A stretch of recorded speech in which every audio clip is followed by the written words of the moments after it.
Yeah, anytime. Don't worry about it. We've got Regency to play. All right. So where did we leave off? It is Tuesday, It is Tuesday. I have notes. September 24th, 6 p.m. Baker has just entered Mrs. Fletcher's house with Boyle and Michael. Looking back out, we notice under his coat he has a... No, we don't! He's got a folding pistol, doesn't he? We do. That thing is invisible. Mm-hmm. But we know he has a pistol. Yes. Yeah. It's We designed started- to be hard to find. Or the more, remember, the folding pistol more than anything is about the fact that the lock folds. Yeah. So it won't discharge accidentally in a It's in his pocket. pocket. It's hidden So away. it's more about safety than concealment. No. Although It's it also, more given the about clothing of the era, is easy to conceal. Yes, conceal. I have my arm back up. And then let's see, Ambrose and Illingsworth went down to Billingsworth, something like that, You and got us all our facts about the Stanley family that got murdered, and it's probably Boyle who did it. Michael might not even know his family was killed. We don't know. So it could have been Michael. It could have been Boyle. Yeah, but can Michael even read and write? We don't know. Yeah. Yeah. And if he can't, it was definitely Boyle. I'm convinced. Yeah, we started in the bog, I believe, as well. Yes. Tempers ran hot. Well, mine did. I am recovering from my major wound. Okay. I think you've recovered, Graham. Have I recovered? You got above half hit points, so you don't have a major wound. Yeah, anymore. and you've been under a doctor's care. Yep. So now There it's you a go. question of recovering the remaining hit points. Right. You're sore, Yeah. but you're not in danger. I have 4 remaining missing hit points. Yeah. So basically, now the plan is don't do anything strenuous before you gain back those hit points, and you'll be fine. Mm-hmm. Mm-hmm. I believe there's a fight tomorrow, Sure. isn't there? Two of our number went to Upton to investigate. Yes. They're the ones who learned about Uppingham and learned about the murder that took place there. Yep. Met a sheriff's deputy who was rather happy to provide you with information because he's bored. It's the most exciting thing that's happened in years in Uppingham. Mm-hmm. Well, he signed on to protect his community, and what he actually does is tell drunk people to get up and go home. Mm-hmm. And kick people for pissing in the streets. Like, that's his life. That's what he does. And he kind of wishes that it wasn't.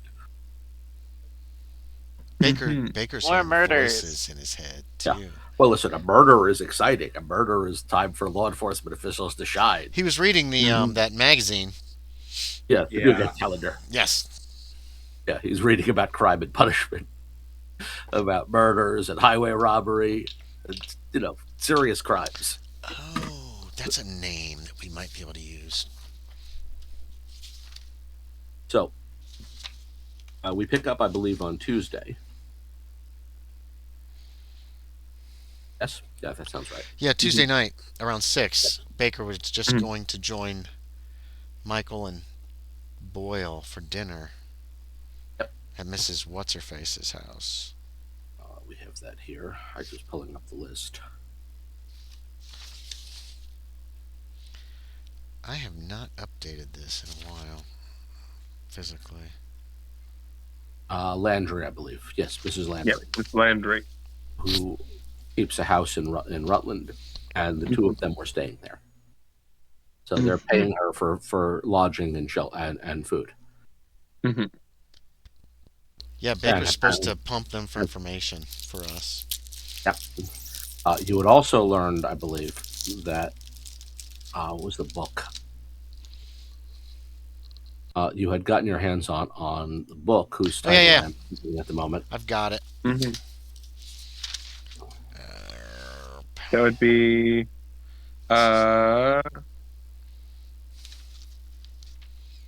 It was by Orianus. Yeah, you have the Orleanus translation. I can't remember the title. I can look it up. Instruments of Mars Nodens. Yes. Translated by C. Orleanus. There we are. Butterman and Sons, 1741. Number 63 is under dedication. Yep, that's the copy you have. Mm-hmm. That's why I wrote the number 63 with nothing else. Yeah, but there won't be time between now and Saturday. Unless you, well, actually, technically, you could probably hire a courier if you wanted to send a fast message and see what the story is with Butterman and Sons. Oh, hell yes. About its publication, because you have resources for that. Because you're about 60 miles from London, so you could send a messenger who could get back, who could Wednesday, Thursday, who might be back by Saturday. Okay. Mm-hmm. Can I do that since I don't have anything to do today? Yeah, point is you can write a letter and send it and hope you get some kind of an answer before Saturday. Just any information on this book, how many were actually made, anything that they know about the author, blah, blah, blah. Yeah, and see what they're willing to diverge. Probably at the very least, you'll get how many were printed and whether any are still available for sale. If the publisher still has stock. Ooh. Burn them. You've got the one copy. It's only borrowed. I only borrowed it. That belongs to Mr. Belcher, unless he doesn't want it back. Yeah. Hopefully he won't, because it's a terrible, terrible, horrible, evil book. Yeah, that belonged to Tom Belcher. Was it Tom? Right.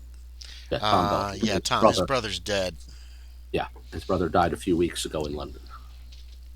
And for what it's worth, by the way, that Tuesday night, as people are finding their way to dinner of various sorts, word will get around about Tom being in town. And, of course, some of the fans and the sports and whatnot want to talk to him. As he's got a reputation as a fighter in his own right. But even more so, to extend condolences about his brother.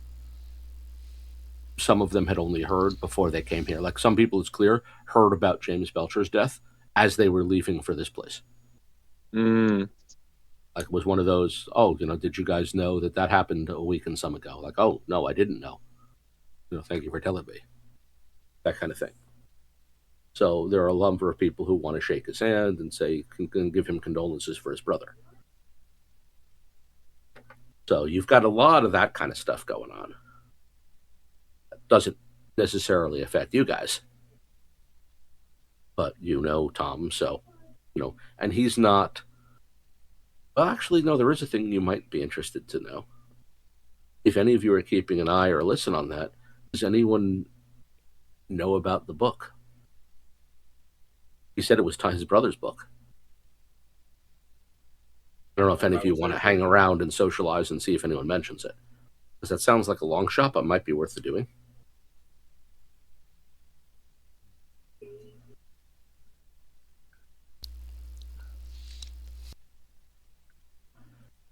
Or depending on what else you're doing Tuesday night.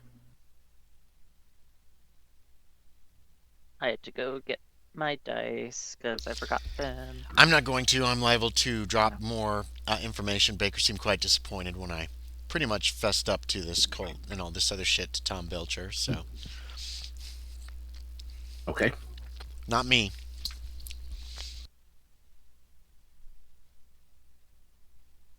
Okay, so I think then the only thing is Mr. Baker was having dinner with Landry, Boyle. I want before the scene begins, I want to clarify what information I'm trying to get from him. Because I know in the heat of the moment, it was suggested to kill these two. No, that was never suggested in character. That wasn't suggested in character. I was doing finger guns, which Dr. Payne would not have done. So it was never suggested to kill them. I think that we want you to try to find out as much as you can from Boyle if he's planning something. There's a suspicion, especially from Salt, that something's going to happen at the big fight. Okay. Yeah. And if you could get in good that feels...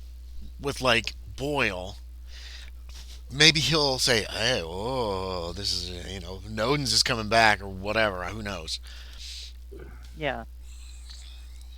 Okay. Yeah, so if you do want to kill him, go for it. I don't care. Yeah, I would not suggest it this Yeah, part.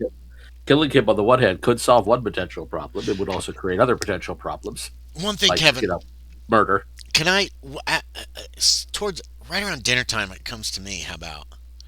And I'm gonna talk to Salt about this too, because I'm sure he's there with me. I'm like, someone, though I don't exactly trust him. Someone should be around in case Baker gets in trouble. You want me to tell him, sir? Well, he's already gone. But You'd have to send someone up to Rutland. He went to Rutland. Hmm. He left an hour ago. No, you left like at 2 o'clock this afternoon. Yeah. You want me to go after him? If you would like. I can at least get a pint and wait with my eye on the house of Miss Landry and report back to you if... Are you feeling up to it? My good doctor, I have been in bed, frankly useless for days. I would love to be able to do something.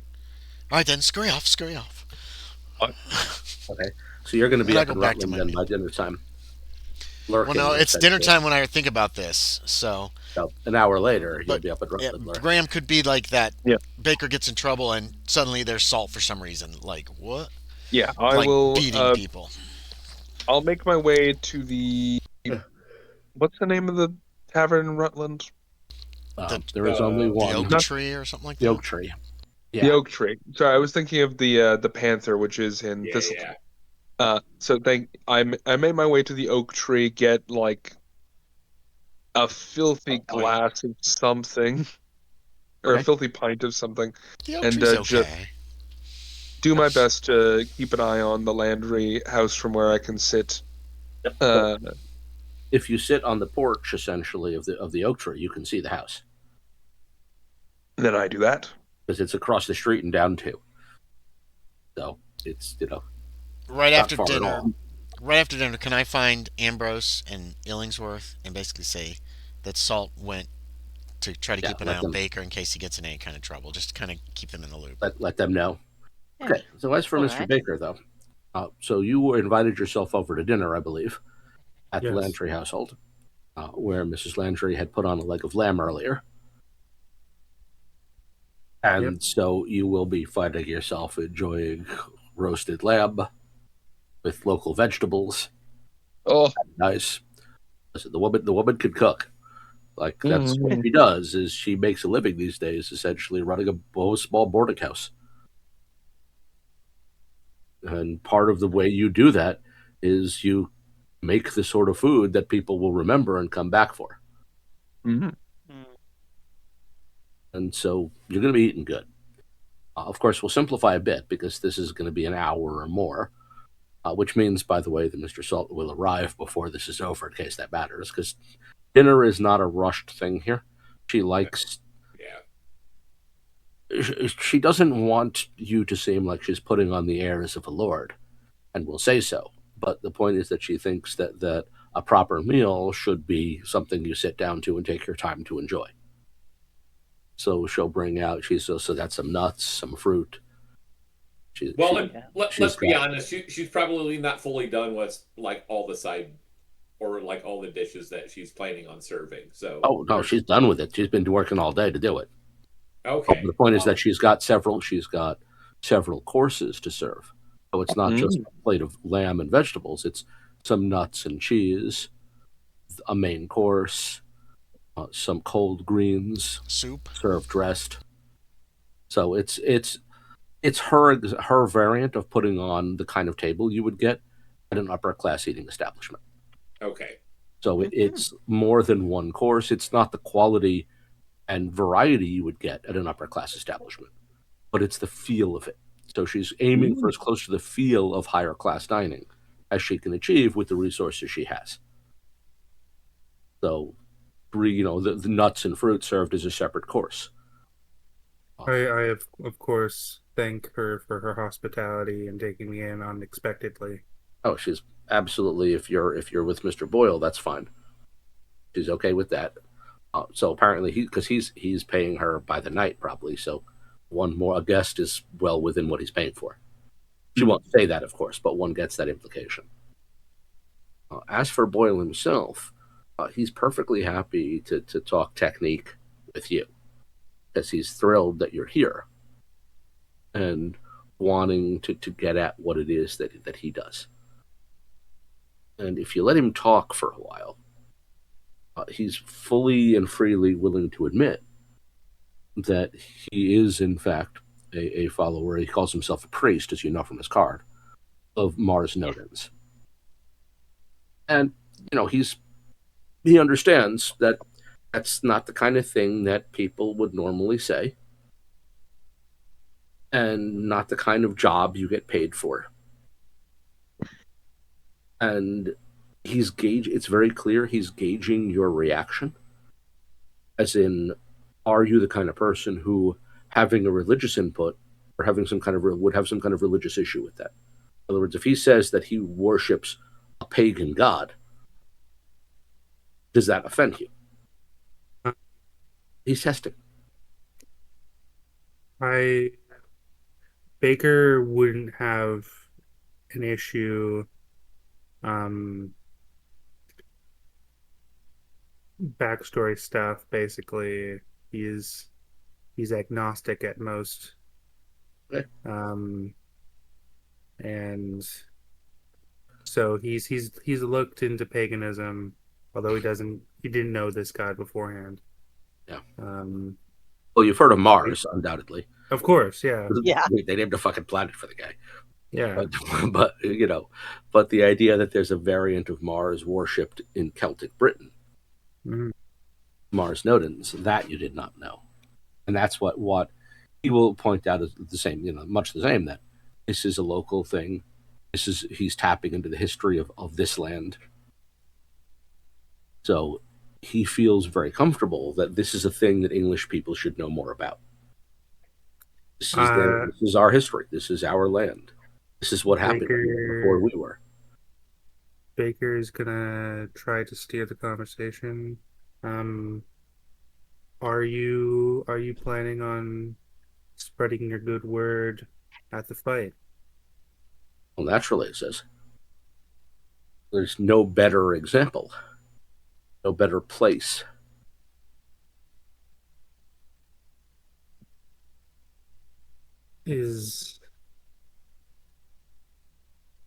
So you're gonna put up a soapbox and preach, or just let Michael do all the quote unquote talking with his fists?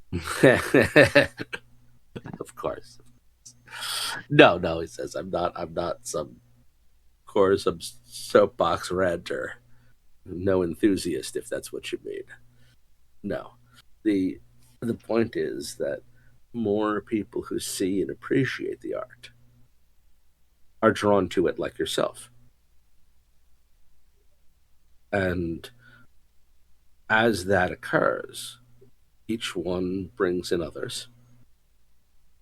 I trust that you will find us worthy of sharing, that your skills will be demonstrated to the point where others will come to you and say, how is it that you gained such skill? And you'll tell them. Classic word of mouth. Until we are, for all intents and purposes, an army. An army, you say? Mm-hmm.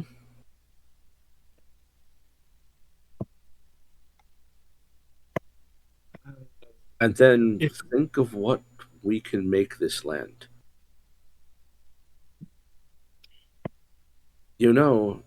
His Highness, Prince George, is rather fond of the sport. Yes. Well, imagine 1,000 such men gone before the prince and said, whatever you wish, we shall accomplish. Can you imagine, for instance, those men in Boston or Philadelphia having the gall to do the things they did if such as men as us were there? It would be mighty difficult. I point precisely. That the glory that is this land, this empire, we will protect it, produce it, and increase it. We will be an army unstoppable. And we will bring the kind of glory to this land that once was Rome. 1,000 years from now, men will remember us as we remember the Romans.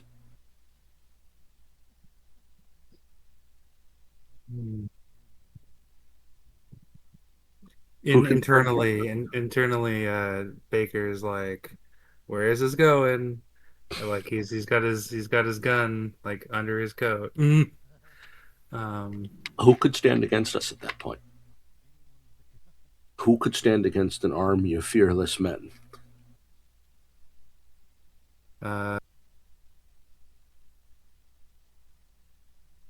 One assumes men with bigger sticks, bigger guns.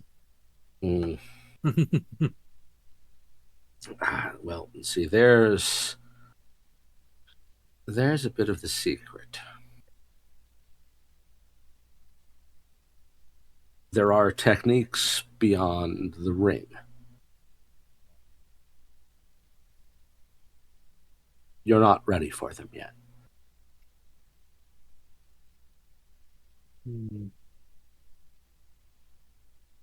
My friend here, indicating Michael, he has begun to understand those techniques.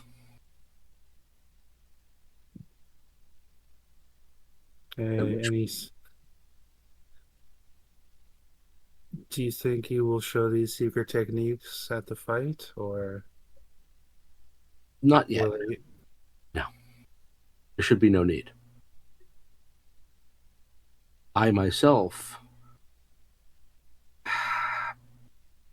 I began too late in life to truly master them. I have reached the level that I can for a man of my age and constitution,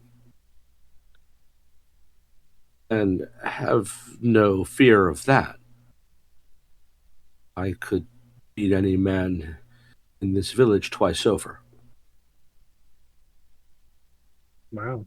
There aren't 3 men in this town who could stand against me united. These are bold claims. I'd love to see them. But the techniques, those that truly transform, those would build an army of unstoppable men. You, my friend, you are young and bold and strong enough.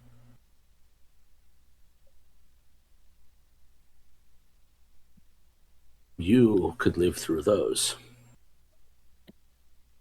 My friend Michael here is another such. And there are others. Few now, I'll admit, few. But more with each passing day.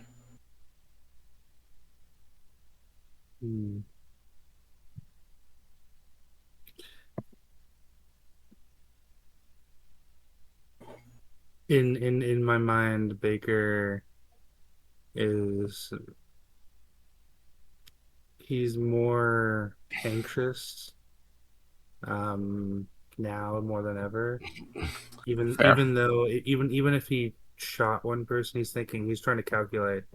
Even if he shot one person, these secret techniques,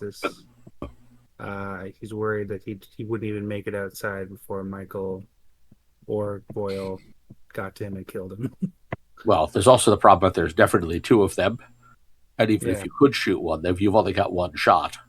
Exactly.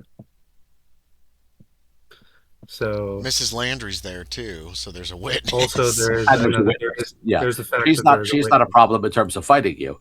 She is a problem in terms of she knows who you are. As far as we know. And she seems to be a law-abiding person who would probably tolerate murder. Have they been teaching her the techniques? Amazons! Has Mrs. Landry been teaching them the techniques?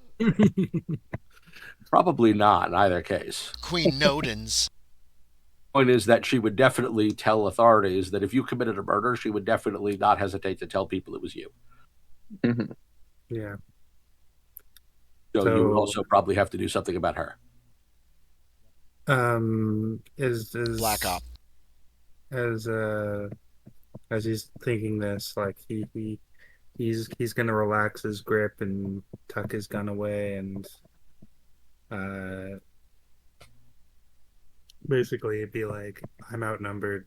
Let's just try to be normal for the rest of the evening and get out of here alive. Michael's in the room. There ain't no being normal about this whole dinner. Yes, well. That's also a bit of a problem, I suppose. Pardon? That's a bit of a problem, perhaps. That whole, there's 3 of them. Yeah.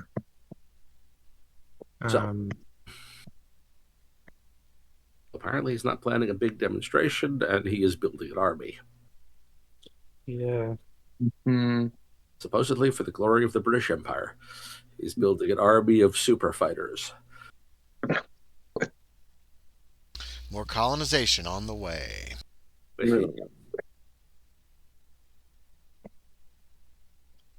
Unstoppable punching machine.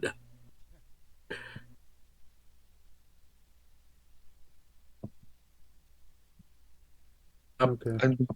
I'm flabbergasted by like the mental image of the British just retaking America by punching really hard. Like a whole bunch of guys who can punch really hard, punching everybody in America till they're sorry. I really think it's more about the fact that the people doing the punching can't feel any pain or anything like that, would be my guess. Yeah, They can catch bullets. I'm getting the impression that they're bulletproof. Or at the very least, don't feel pain enough to care until they get over there and hit you. Until they're absolutely like out of blood. Or cease all brain function. Yep. Just keep in mind, for those of you who none of you really have been in battle, but a lot of death in combat does not occur instantly.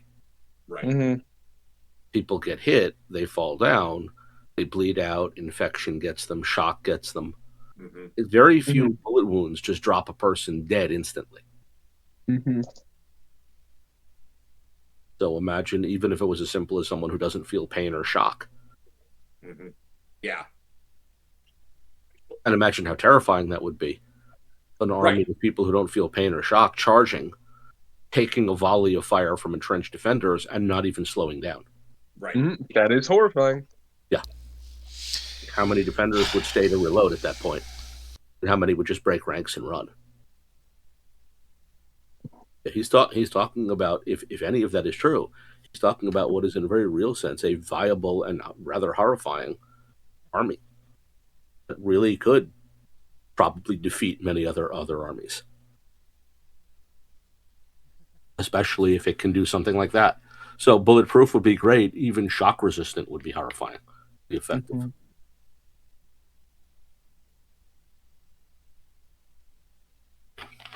And it's hard to tell what he's talking about here. Are we talking about people who actually bounce bullets or catch them, or are we talking about people who just don't feel pain and you shoot them and they're coming and then they start punching you? Whatever it is. Or they shoot back. Want to get in a gunfight with a bulletproof man? The biggest problem with all this, out of character, is Boyle's not doing anything illegal.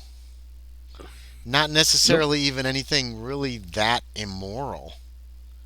Yeah. You know what I mean? Except for the murder. Except for the issues of world domination. What murder? He hasn't committed any murder. Well, maybe. If he has killed them, then yeah, that's the murder. We have to find that out. Well, somebody murdered the Stanleys. Right. Probably Boyle. But other than that murder, we don't know of any illegalities. And what his plan is isn't really illegal. No, crazy, probably. But not illegal. Yeah. I mean, not even close. Like, unless, I don't know. There's been crazier things I think probably brought up. Oh yeah, without a doubt. Yeah. Okay. And of course, we don't know precisely what he means by that. Actually, Mr. Baker, you should make yourself a intelligence roll while you're there. Do it, Baker. Find out the truth. Okay, intelligence. Do it, Baker. Do it. And Soren, I hope you're right with what you put in random game chat. Right. Oh, I didn't see that. No man can stand up I'm against definitely me. right about it. Miss Ambrose comes in and beats the shit out of Boyle. Who's your god now? Yeah.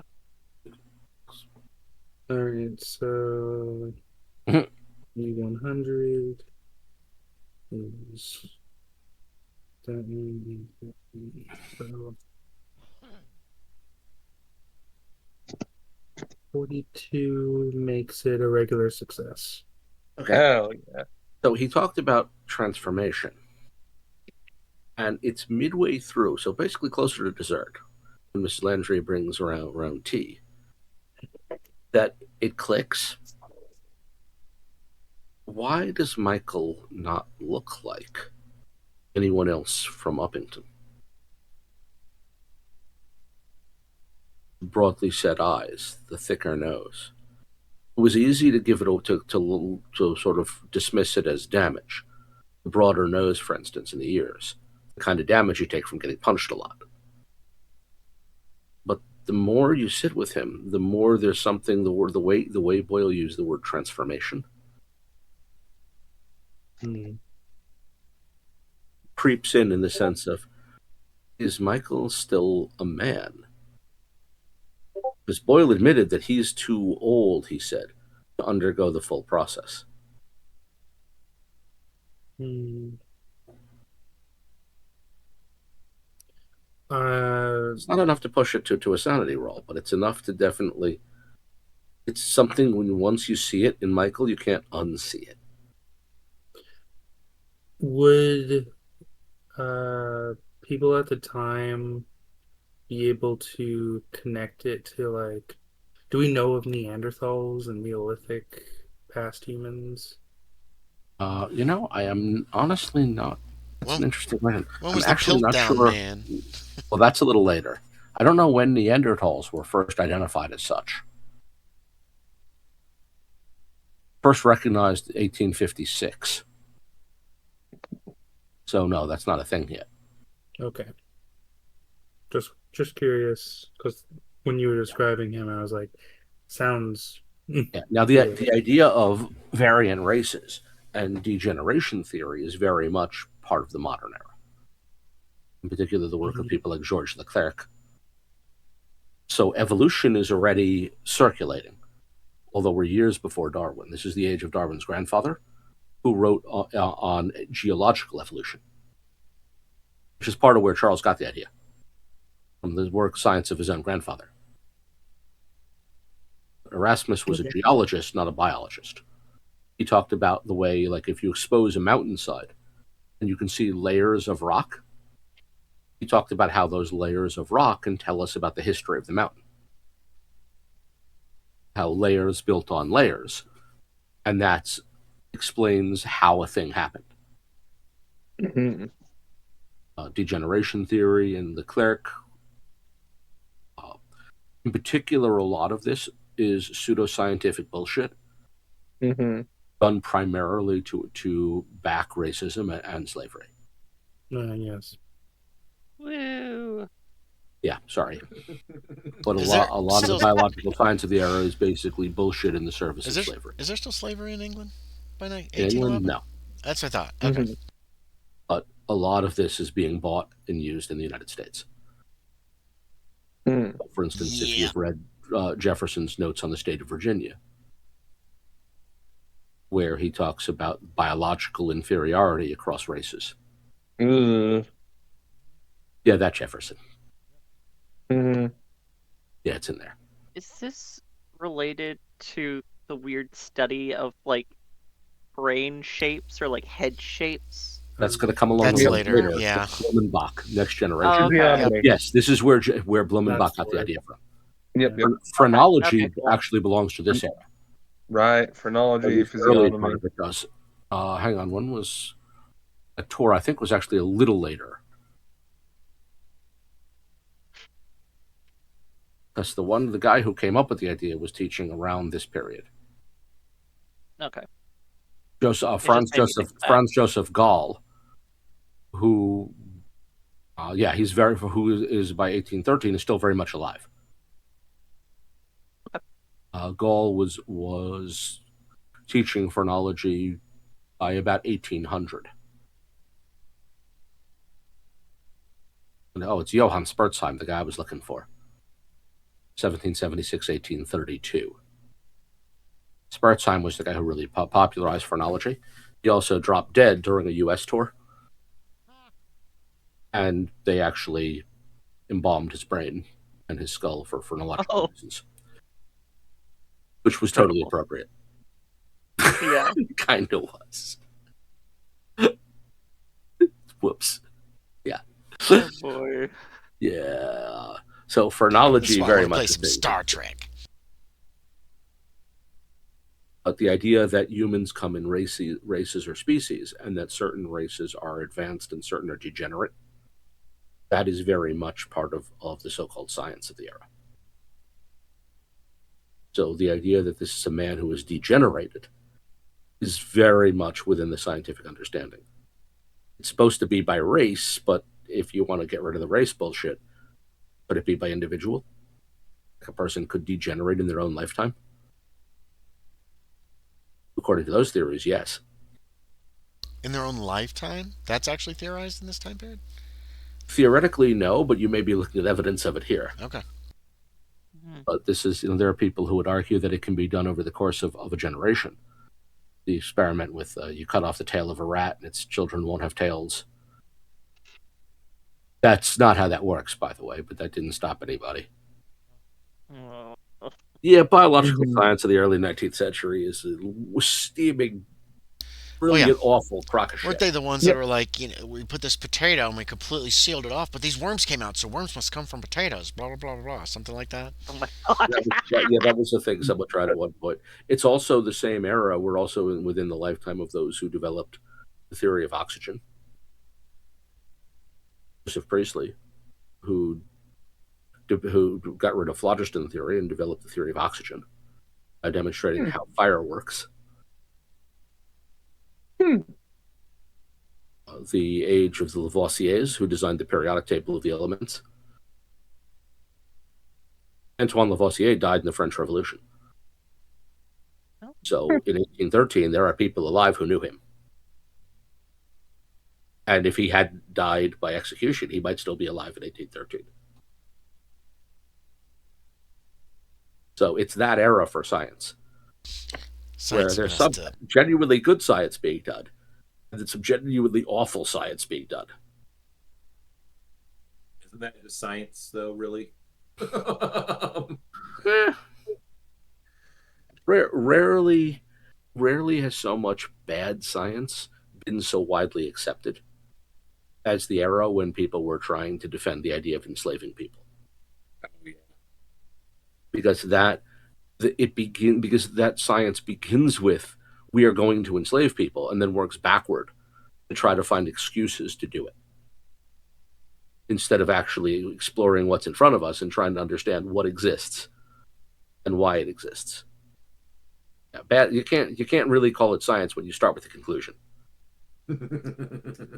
That's what a lot of these people are doing. Yeah, more a scientism, attempting to rationalize the irrational socioeconomic systems that already existed through logic. Big quotes. So for Baker, the idea that someone could degenerate, you're not a scientist, right? How much science has Baker actually read?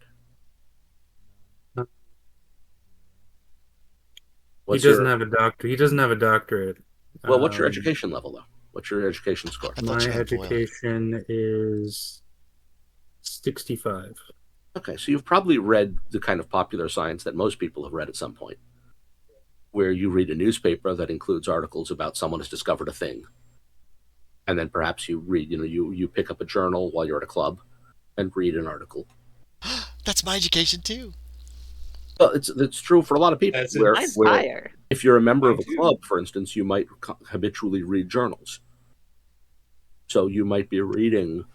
Maybe you're not interested in the technical journals.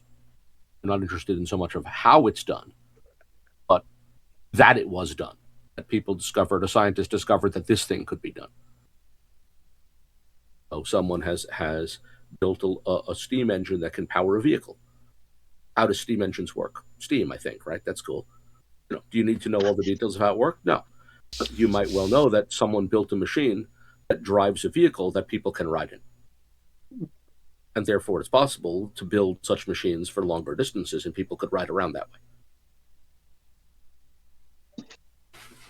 That's the kind of with that kind of education, that's kind of what a lot of characters know. Is that stuff about someone did it. Could you do it with this collection of tools? Probably not. You're not a specialist in that area. But you might remember the name of the man who did it and where he lives. So if you really needed to know, you could find out. Same principle here, where you've read enough to say, is degeneracy a thing? Yes. Does it work in one lifetime? Not sure. I don't remember the details of how it's supposed to work. But the idea that there are humans who are advanced and humans who are degenerate, that's a thing you've undoubtedly read somewhere. And if you wanted to, you don't have the books in front of you now, you could eventually go find those journals, find out who wrote those articles, write to them to learn more, or some such. So you're at the stage where you know where to find out more if you wanted to. But for now, what you've got is the possibility that such degeneracy could exist. But science says, yes, it could. But I don't know whether it's supposed to exist inside of one lifetime or is it supposed to be across generations. So that's what you've got there. And of course, that's, is that true of Michael? Is there something less than human about him? Yes. Yes. But I can't be pointing fingers right now. I have to get out of this alive. You're also welcome to make a spot hidden roll if you wish. Michael has a second head. No, you'd have noticed that. His eyes. It's very small. Well, his eyes, we noticed, are a little too far apart.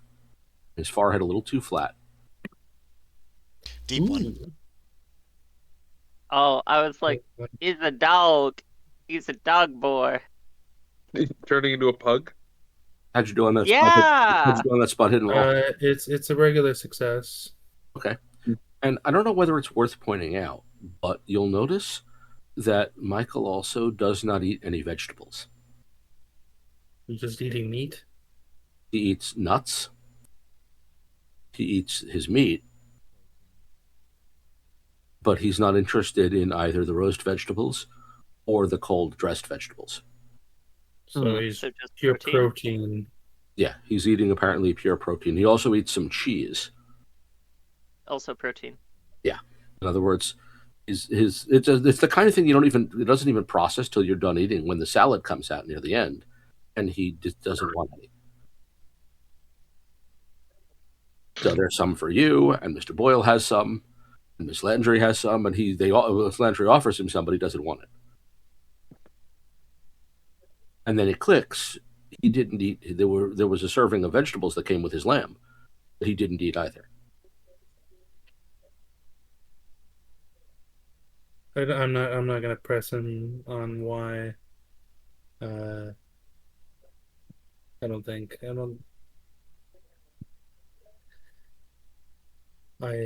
could assume he's a picky eater. Yeah, there's a lot of valid assumptions for this, but yeah. It's a thing with a regular success. It's a thing you noticed that he doesn't want anything that isn't protein related. Could even be a training regimen. Yeah.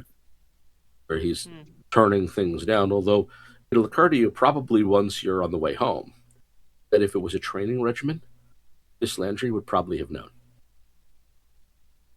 Because if he was eating stuff based on what his trainer was telling him to do, he's paying the bill. She probably would have told him he's training right now, so he's not eating this. because she put vegetables on his plate with his meat and offered him a serving of the salad. This does not appear to bother Boyle in any way, by the way. Mm. Actually, it doesn't even. It bothers him to the point that he actually will, when he realizes that Miss Landry's going to take the plate, he actually will take some of the vegetables that Michael didn't eat and eat them himself. Like, oh, you don't want your vegetables? Okay, put them on my plate. I'll eat them, and he does. So, more vegetables for Mr. Boyle, I guess. Boyle's an enabler. Good for him. Yeah, he's also eating healthy, I guess. He's eating his vegetables and somebody else's. He's a glutton for power. In every sense of the word, he's gluttonous in every sense. Now, unless there's anything else you're going to do there, you'll probably start back for the Thistleton after supper. Yeah. I think Baker's learned quite a lot, and his main goal is just to get the information. Yep, which you've done. Out of there. He does tell you that if you want to begin, he thinks that you're an acceptable candidate to advance. And so after, with all that's going on in the fights coming up this week, you should just stick to your regimen for now. But when all's said and done, he will show you the next step if you wish.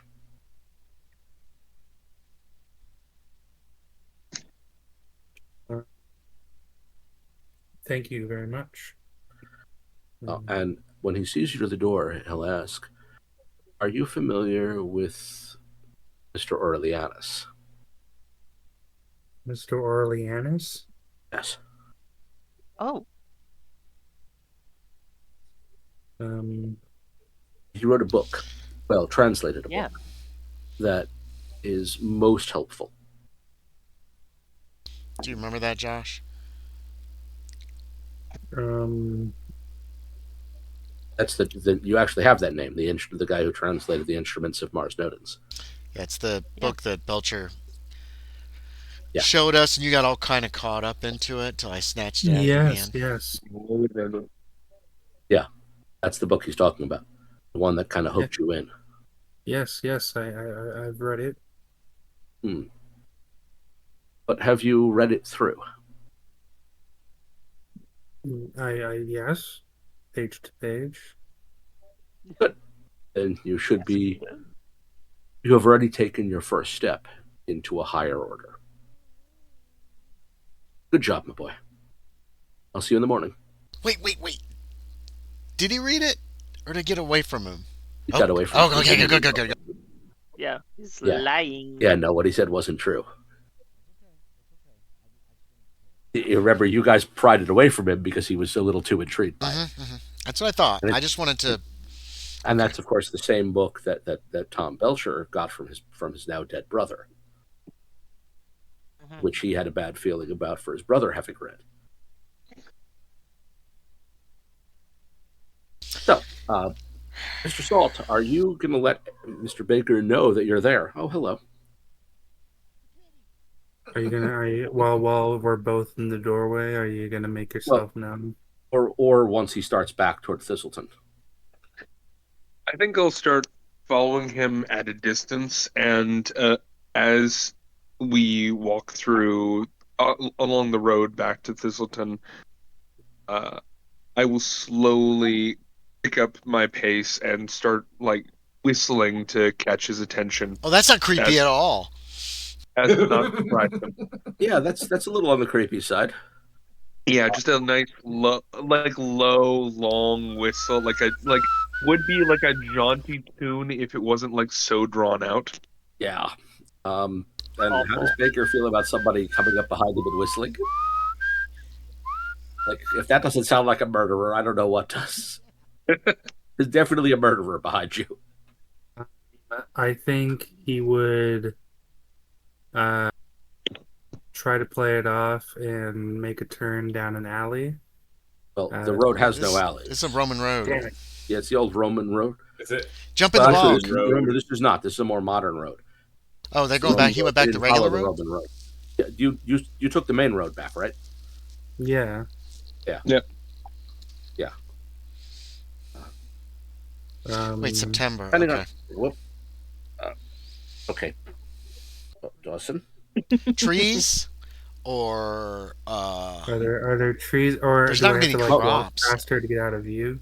Well, once you near Rutland, there are still the old medieval hedgerows. So for the first about half a mile, you're passing through what were hedgerows, except of course where the bog is. In other words, Rutland is surrounded by hedgerows on 3 sides and the bog on 1 side. Mm-hmm. Once you clear the hedgerows, you're dealing with mostly open grassland with small trees. This had once been forest 1,000 years ago. Mm-hmm. British people cut this down to turn into farmland, and then over the years, some of it was reclaimed by nature as villages shrank, and then repurposed or moved or war or whatnot. So this is, if you'd walked through here 1,000 years ago, it'd be nothing but trees. Mm-hmm. Now it's mostly grassland with small stands of trees. And the folks who live nearby will sometimes come out here to harvest some of these trees. So if it was light out, which it's not by this point, you'd have pretty good visibility. As it is, you've got somebody whistling behind you with no real cover at all near the road. Great. So if you turn around, you can see who's behind you. If you turn around. That's how they get you. Yeah. I'll put my hand on my gun again, and quickly turn around. Okay. And there's Mr. Salt about 30 yards behind you. Hands in my pockets, little cap on. Yep. Just enjoying the cold September evening. Yep. Oh, and incidentally, in the distance, there is someone coming from the direction of Thistleton. Oh, shuck. Can I? So it's me and Salt and another person. There's someone coming your way who's moving at a brisk marching pace. Oh. It's Captain Barclay again. He's having one more round before bed. So he's walking back before bed. I love Captain Barclay. He's going to be the one that saves all our asses at the end of the story. I know. Right. I'm just sort of intrigued by the fact that pedestrianism was a sport. Like, this is what people did. By the way, by the 1870s, pedestrianism had moved indoors. And there are weeks where people would literally pay money to watch 2 guys walk in circles around a track. The past is weirder than you think. No. I know it's quite odd. Yeah, this was one of the biggest sports of the 1870s. Eventually, yeah. Hey, people walking in circles. Whoever walks farthest for the time period wins. It's a set amount of hours, and the winner is he who goes farthest. So what they do is you walk around the track, and they count the number of laps you complete. Yeah. Sounds like Vulcan sports. Yeah, it really does. Kind of, I guess. But it's mostly English American. Yeah. I call out to Baker, just saying, "Evening, sir." You could have flagged me down a bit earlier. You didn't have to whistle. I could have, but it's a beautiful night. I want to stretch my legs. That it is, says Captain Barclay as he goes by. Good evening, gentlemen. Beautiful evening indeed. Evening. And he does not. I tip my hat. Yep. He is making probably 6 miles an hour at that pace. That man has the heart of a stallion. Yeah, he does. He's walking. He's probably going to walk to Rutland and back. He's doing basically a 10-mile walk before between dinner and bedtime. Like that's what he does after his dinner and before he sleeps. I just hope he makes it through this scenario. We gotta protect him. Do we know canonically when he dies, like historically? What? You know what? Let's look that up. This was a real person, Soren. 1854. I Okay. forgot. 1779, 1854. He's safe. So we really screw up this adventure, and no, he's not. Don't screw up that badly and get him killed. 40 years before his time. No fights on the main road. Yeah. Just walks in, walks between us, gets killed. He's also a fun weird little connection. His family are also heavily involved in banking, which is how his name also ended up on an arena in Brooklyn. Barclay Center in Brooklyn. That's his family. Very cool. Same people. Yeah. This is weird little connections. Not him directly, but a relative of his who the center is named for. Very fair. Okay. Unless you guys are doing anything else, you make your way back to Thistleton. By this point, dinner has been happening. People have been socializing. People are, talking. Fights mostly. Tom Belcher's presence really has shifted the narrative a bit as people are really wanting to talk to him. And that night, there will be a large number of people drinking toasts and healths and whatnot, and in memoriam to James Belcher. So that's going to kind of dominate the conversation Tuesday night, where they are now that everyone knows this has become a kind of informal wake. Yeah. Where other fighters, especially, one of our own. Yeah. So that's I think I definitely join in on that. Yeah, that's the kind of feel of Tuesday night. How did he die? I mean, he just kind of died? He was found in his apartment. Okay, so he didn't die in a fight or anything. Yeah, Tom doesn't know what actually killed him. Right. And as far as he knows, they didn't make any further effort to determine it. He was found dead. At what age? Sorry. No, that's fine. If I'm involved in the conversations, I'm curious. Dr. Payne is curious and would at least have found out how old he was and that kind of stuff. Yeah. Let's see, born 1781. So 30. So he was 30 years old. Mm-hmm. Okay, thank you. Yeah, and it's a long life for a fighter. As to say, it's not a particularly long life, even for a fighter. Most of them make it to 40 or 50. But the fact is that kind of life is hard, and when someone like that is found dead, the assumption is it had to do with all the punishment he took. That something broke in his brain or in his heart or something, and he died. So there was no significant effort made to learn more about the cause of death. At least as far as Tom is aware. Because that's what you do. That's really sad. Yeah. It's the nature of boxing. You're taking a lot of punishment. Can I get Sir George alone for a few minutes during this time? Yeah, probably. Today we know a lot more about brain injuries and long-term care and whatnot than these people did. And this is bare knuckle, no gloves and everything. So yeah, well, the glove doesn't protect your opponent. The glove protects your hand. But glove fighting actually has a tendency to produce more brain injury. Okay, because it's more mass, essentially. Well, also because the focus in Queensberry rules with the gloves, the focus is on punches to the torso and to the head. Okay. In previous styles, like the kind you guys are seeing here, throws are allowed, holds are allowed. Okay. Not everything. There are other ways than punch to attack. Okay. So once you remove other means of attack, you favor the punch. And at the same time, by using a glove, you're protecting your hand, which makes it possible to throw more punches without harming your hand. Okay. Okay. So weirdly enough, it actually makes the sport more dangerous. More violent. All right. In its own way. Yeah. It just looks safer. Yeah. Okay. But in real life, it's actually the opposite. Okay. I didn't know that either. I actually read that last year.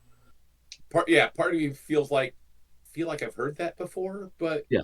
And it's evident when you think of it. But until someone puts it in front of you and you think of it, it's really not. Right. Because it's we'd imagine that the modern rules take some of the danger out of it. Because we've done it with every other sport where we've tried to sort of reduce the danger. Like look at the evolution of the football uniform, for instance.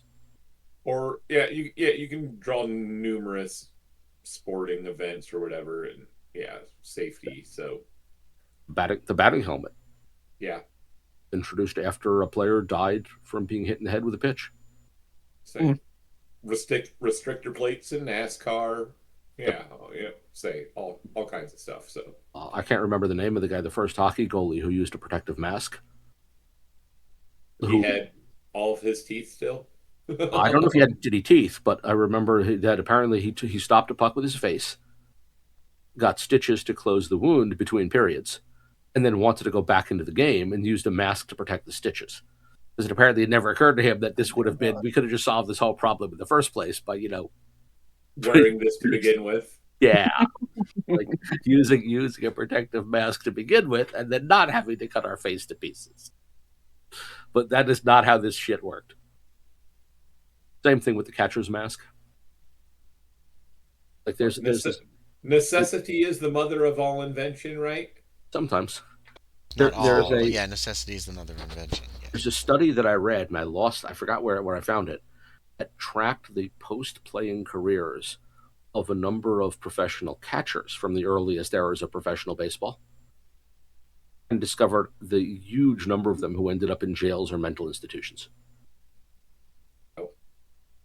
It turns out stopping foul balls with your face is bad for your mental health. Like, who would have thought? Who knew? Yeah. Like using your face for this purpose is not the world's best plan. Because originally catchers stood 10 to 15 feet back. But as the game changed, they began moving up to the modern position and still had no protection. Oh, no. Yeah. So that eventually you start to see the glove, the mask. At first, the only protection some of them used was basically put a piece of rubber between your teeth to try to keep your teeth from getting knocked out. Like, that was it. And there is, I don't mean to derail this, but there is a wonderful story, and I hope it's true, about the first catcher to use a chest protector. On under his uniform for fear that people would think he was a wimp.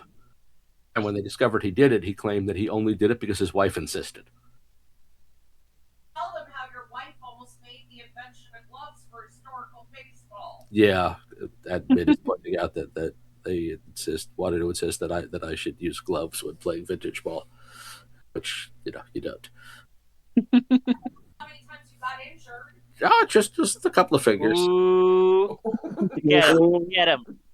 Yeah, just a couple of fingers. I'm all right. They mostly still work. Mostly. Well, that pinky on the right hand's been slow to heal. Anyway, it's like 70 or 80% healed in 6 months. It should have been closer to 90 to 100%.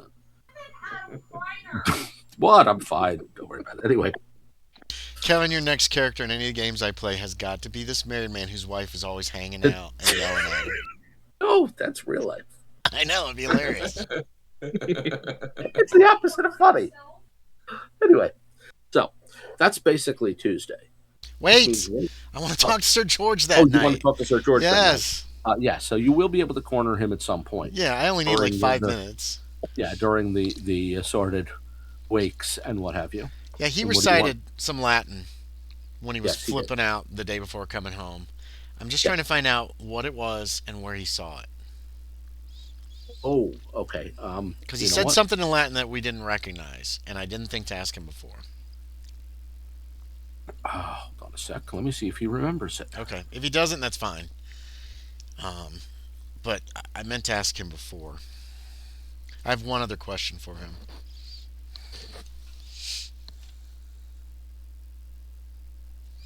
Oops. That's not what I want. And if it's not even important, Kevin, that's fine too. Then it can just be like, whatever. Hold on a sec.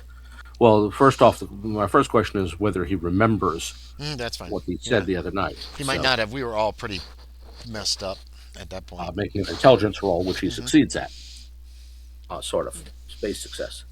So, what he's thinking is that he remembered there was a motive or a statue or something that had something similar about Mars Nodens, and he thinks that's what he was thinking of. So he's not remembering it with clarity, but So he doesn't know where. He doesn't remember where Okay, he saw it, but that's he fair. thinks that's what he was thinking of. Yeah, we were all thinking some strange things that night. Does he know a demolitions man? No, not really. Damn. Okay. And what would his opinion be at this juncture about the possibly knocking down that temple out there in the bog? I'm just curious. Well, he'll tell you honestly that if you'd asked him that question a few days ago, he would have said absolutely not. Yeah, so would I. But in seeing what he saw there, he's now divided. Fair enough. Because on the one hand, that thing, is that a god? Is it a man? What is it? On the other hand, there's a part of him that really wants to know. Like, is such a thing possible? Is it real? If it's what does it mean? If it's a god, the knocking down the temple won't harm it. That's why I was asking about demolitions men. Could you find out about any men who are good with demolitions? Or do you know anyone who would know of any men who are good with demolitions? Not that he can think of offhand. Okay, fair enough. He will also tell you, though, that he has had a conversation with Reverend Ackley. Oh, does he? Yeah, yes. About the idea that such things could be real. Oh, what did the Reverend say? The Reverend has done a little digging, and you should probably speak directly with him. I'll do that tomorrow. Thank you very much. I expect that he's probably gone to bed by this hour. Yeah. Okay, that's all I need from him. That's all I ask him, and I appreciate his time. Okay, so what's to be done then on Wednesday? I want to go talk to Reverend Ackley. Okay. Yeah. If anybody wants to come, they can. Wait, hold on. When Salt and I'm sorry, when Salt and Baker came back, did we get together? Did they tell us what happened? Oh, yes, absolutely. Okay. I would divulge everything. Okay, yeah, easy to do last night while people were hanging around drinking and what have you. Okay. So Wednesday. I have another favor to ask of Baker, if he's willing. Yes. What is it? You could get closer to Michael than we can. Could you just ask him, what do his parents think of his success in the ring? Find out if he knows they're alive or dead. And find out if he can read and write. Do we know if they're alive or dead? Oh, they're dead. They're very dead. Yes, they're dead. They're definitely dead. Yeah, they were the people in Upping. We're convinced that they're the people in Uppingham who were murdered, and then somebody wrote some Nodens shit on the mantelpiece in Latin, dedicating a sacrifice. Yeah, it was that this is done in honor of Mars Nodens. Yes, so the Latin was basically, this is in honor of Mars Nodens, who gave me what I asked. I think as a group, we think that is Michael's family. We don't know if Michael did it. Miss Ambrose and Illingsworth brought that information back to us. Or if maybe Boyle did it, or maybe they did it together. I'd be curious. We know that Michael was in the area when it happened. Yes, he was somewhere in town. We know that he'd been away previously as a sailor, which is his father's job as well for a while. We know he has Boyle, a brother. he was with somebody. Michael was and with we know he was staying with somebody who resembled Boyle. Yeah, we don't know it's Boyle, but it's highly likely that he was staying with Boyle. Right. So does Mike? So indirectly, if you could find out, I was thinking of asking him, "What do your parents think of your success?" or something to that effect. That indirectly intimates, just to find out how he would react to that. Find out if he knows they're dead, or even tell him drop it on him. Wouldn't say bomb, but find out if he can read and write. Find out if he can read and write Latin. Yeah. And by the way, there's nothing wrong with the word bomb for that purpose. That's true. There's like mortars and cannons and shit. So, notice bombs get name checked in Star Spangled Banner. Oh, that's true. And rockets. And killing non-white people. Oops. But yeah, don't ever read the third verse of the Star Spangled Banner. Oh, is that one we don't sing? Oh no. We only sing the first one, and there's a really good reason we don't sing the third one. Okay. There's more. There's Oh, more, goodness. and you're not going to like it. Anyway, Save yourself the trouble and just don't. when we have that discussion and Baker tells us all this stuff about Yeah. Boyle's like, we're going to take over the world with punching or whatever. That if he could find that out, and if He said he you was going can't, then to I will serve the talk British to Michael. Empire. Yeah. Or he did say he was going to take over the world. He said he was going to serve the British Empire Yeah, with yeah, an but- unstoppable army at the command of the king. It's 1811. The British want to take over the world. Yeah. So, Yeah. True. Like, apparently he doesn't imagine overthrowing the king and making himself king. no, it's for the empire. Yeah, but no, still, he wants to help the king. So yeah, He imagines So- that he would do what the king tells him to do. if you could find those Yeah. things out, or not, or let me know if you can't, and I'll approach him myself and ask him. Yeah, I think I had a plan last time to figure out if Michael could write, which was to sign something for me. Oh, Yeah. yes, that works as well. If he can't read and write, that still doesn't mean he didn't have anything to do with the murder of his parents. It just means that he wasn't the one who wrote the Latin. So, and I'm pretty certain he can't read and write Latin. Yeah. Well, if he can't read and write at all, then he either didn't do the murder or he didn't do it alone. Right. Right. Yeah. Either way, Boyle probably did it. Or say he might have not even been the one that orchestrated Now, it. my question is, So- what do we do about all this? And we know notice Boyle's business cards are in Latin. Oh, yeah. Oh, no, Yeah. I'm certain that Boyle knows plenty of Latin. Yeah. There's no question that he knows how to read I and write think we Latin. all think it's probably Boyle. It's probably Boyle, but he we might have need been to assisted. rule out the possibility.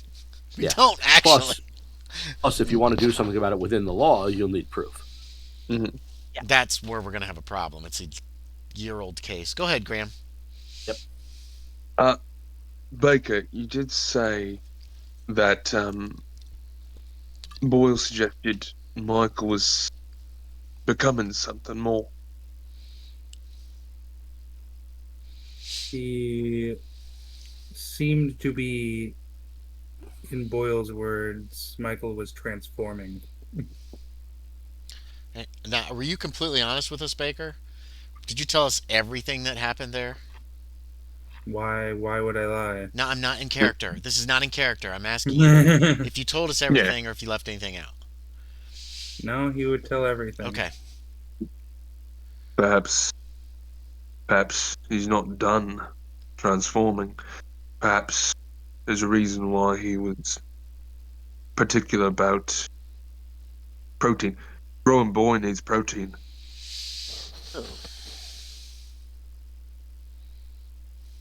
Maybe he's not done. Final form. I'm at a loss at what we can even do about any of this. Aside from trying to find Boyle guilty of, or find some proof that he murdered Michael's parents. Well, that's enough to put an end to Boyle, isn't it? But I don't even know how we It could could do be that done. after a year. That's a different Not problem. easily. But if we know that Michael Not didn't easily. do it, or if we know that Michael doesn't know his parents are even dead, it's possible to turn him against Boyle. If we think Boyle did it.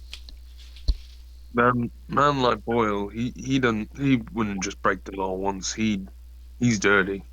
He doesn't care about the king's law. But is Michael in that same boat? And if he's How not, much of Michael? can he be turned against Boyle? How much of Michael remains in Michael? That's why that's Indeed. why, Baker, if you have a chance to ask him, what do your parents think of all this great things that are happening to you, or however you wish to put it? Oh, you know where he's likely going to be today. This will be the night before, Kevin. Oh, We'll yeah. have this conversation, but yeah. Yeah. So They train at the temple. well, I'm not sending Baker to the temple. I'm sorry. Baker and I have our differences, but I don't want to push him any more in that direction. If you want to talk to Boyle and Michael, that's probably where they'll be on Wednesday afternoon, or Wednesday most of I the do day. not suggest that. So, yeah, don't say it's a good idea. Sorry. I'm just pointing out that it's where they will probably be. Yep. Because I'm at a bit of a loss with where to go with this. Well, first thing to do then is visit with Reverend Ackley Yes, after breakfast. I do want to go for see anyone who Reverend. wants to go. Yeah, I will. Reverend I Ackley, let of course, everybody know. is easy to find. Who's going? Who's going with me? I'll go for fun. Oh God, for fun. Okay, so a lot of you make Okay. your way there. It's just across town. I mean, that's where across Okay. the village, I should Everybody's say, going. which is to say, what, 200 yards. Reverend Ackley is the minister who's in charge of St. Nicholas Church. This is where you guys would have brought you kept the body in Rutland. This is where you've got the crypt where people have been camping in part of. The church itself is actually kind of full. People are because camping people have been camping here. in the crypt that has a door that leads to a secondary something that nobody knows what the hell it is. They haven't gone through that door, Oh my God. but they have the upper level of the crypt, for instance, and the nave have both been basically plotted out for space for people to camp because that's how much shelter is needed. What about the miasma? That bad stuff comes off those bodies, makes you sick. Everybody knows that. They're not worried about it right now, though. Oh my God. So when you arrive at the church in the morning, you'll find a couple of people, mostly women, are basically helping people pack up sleeping bags and bedrolls. Like people were sleeping on the pews. It's good use for a church. They put sleeping bags and bedrolls on the floor. Like there were probably 100 people sleeping here last night. This includes the upper level of what they call the crypt. Now remember, the upper level of the crypt isn't truly a crypt, it's just a basement. There's that door, though, that we don't know where it goes. That's a real crypt. We need to go through that door. But the basement itself, some people have camped down there too. As for Reverend Ackley, you've seen him before, middle-aged, with little round eyeglasses.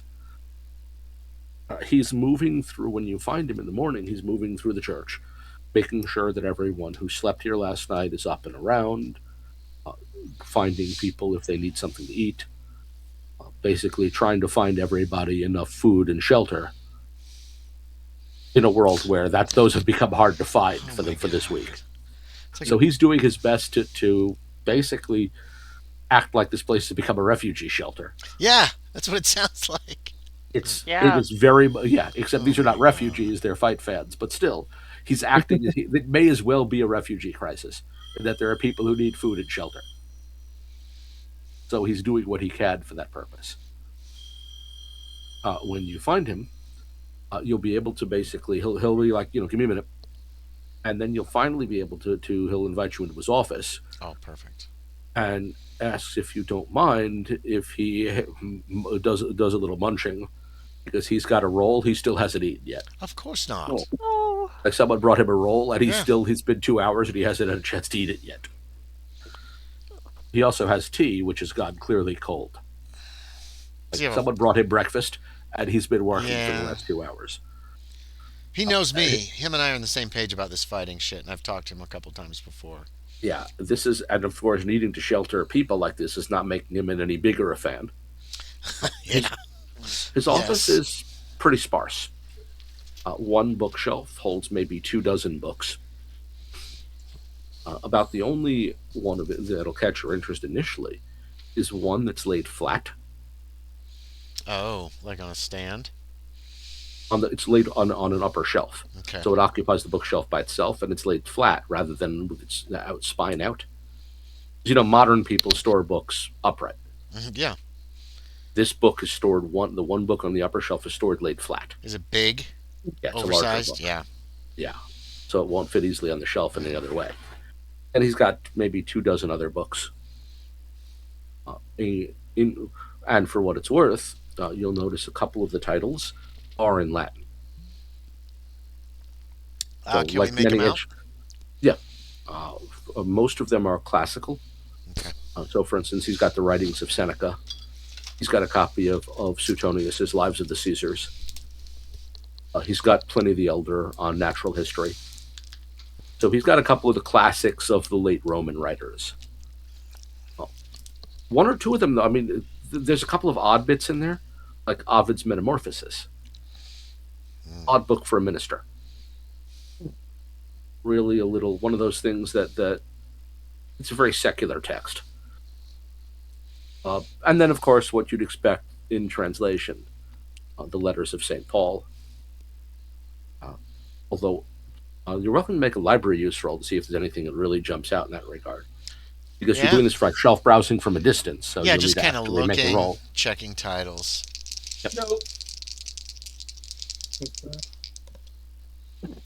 Yes, regular success, 33 out of 57. Okay. Hooray! Check. All right. Who just showed up? Just a little fuzzy boy. Hello. Hi. How are you?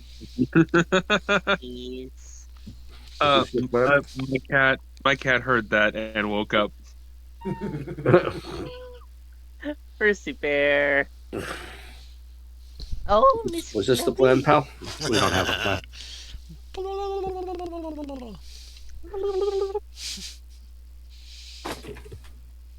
Okay then. So weird when they're That's what I used to yell in Okay. Hunt So Showdown. did anybody make the Librius roll? Yes. Oh, 33 anyone can regular make it? success. I thought. Yeah. We're just anyone looking. who came to the office. It's just a 'Cause this is glance just looking towards the around while he bookshelf. eats his roll. Oh yeah, we can't talk while he's eating. He won't be able Yeah. to So you've talk. got basically a moment for you guys to talk or for you to sit. yeah. You know, I while he wander eats over to his- the while he- bookshelf and just kind of glance. I'm not going to You know. touch anything. Yeah. While he eats his breakfast. I failed. Okay. Yeah, But failed. that's okay. Hey, there's so- Josh. Yep. We see So you. right. Did anyone succeed? Kitty. Oh, cat. Yep. Yes, No, Chloe. turn Anybody my succeed? stream into cat stream. What is Ooh, 97. No. That's a no. No, nobody, huh? I made it. Amy. Regular success.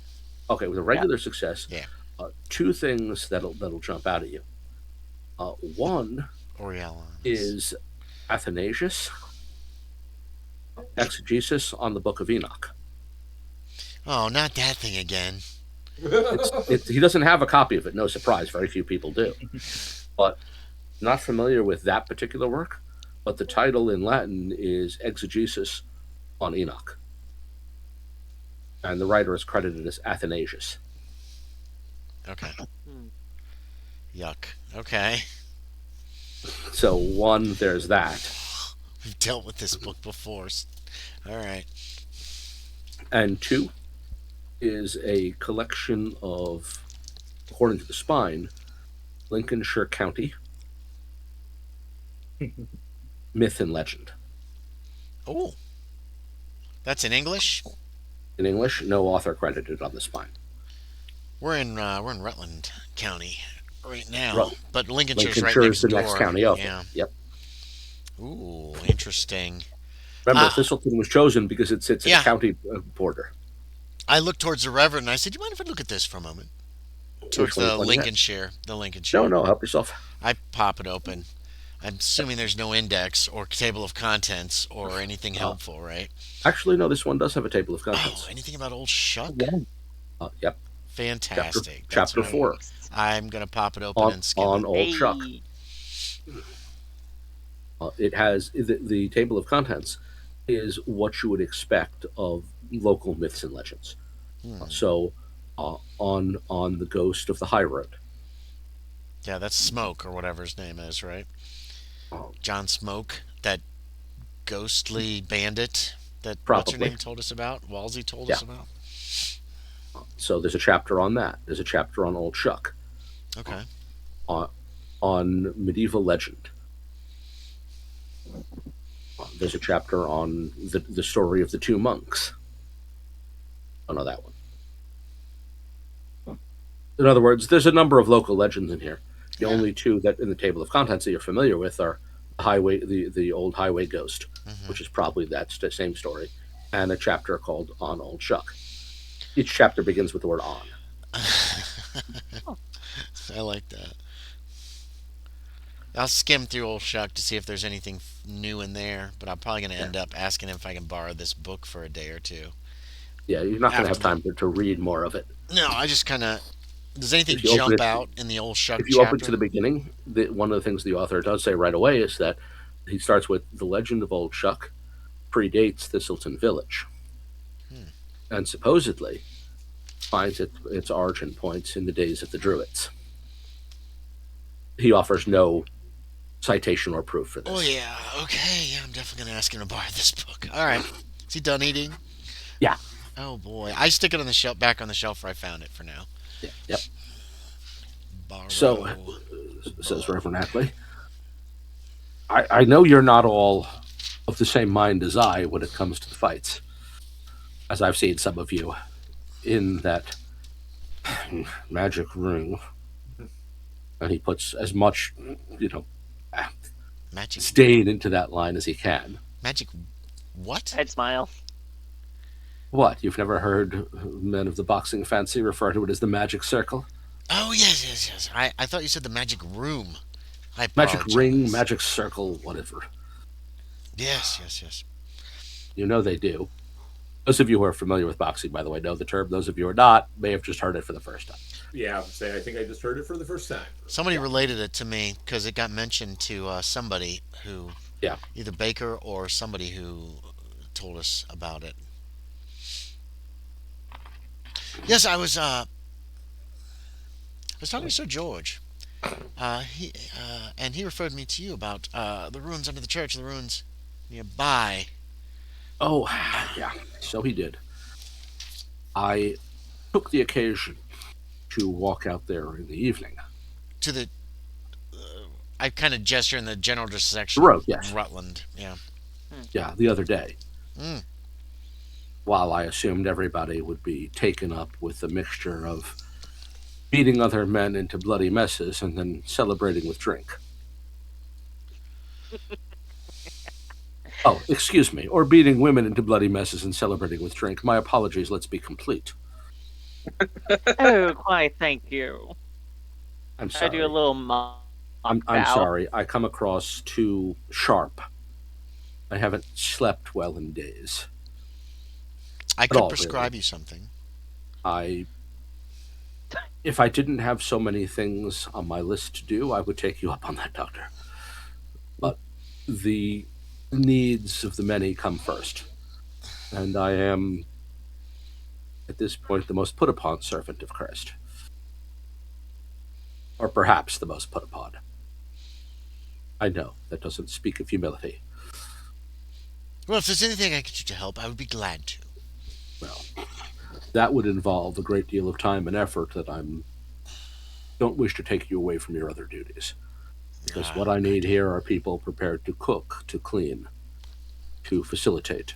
Oh, I can't cook. To find homes and shelter for people who will be here through the weekend, and to feed them. Oh, I'd be more than willing to help any way I can. So, unless you're willing to wash laundry and prepare bed sheets... Oh, my man here could do that. He's very good at it. I point at Salt. I know you have. I know you have more important things to do with your time. I know. Oh, not lately. Not lately. I look at him with crazy eyes. Salt just not face palming like I am, but just standing there, stoic. But you kind of are. Fourth smile. Yeah. Fourth Doctor. Anything you desire. I just give him a friendly smile. I totally overlook the growl in his voice and the daggers in his eyes. I know that's not what you actually came for. Oh, no. Sir George. You said something about the temple. Yes, he referred me. You said you went out there. I'm sorry to have interrupted. I did.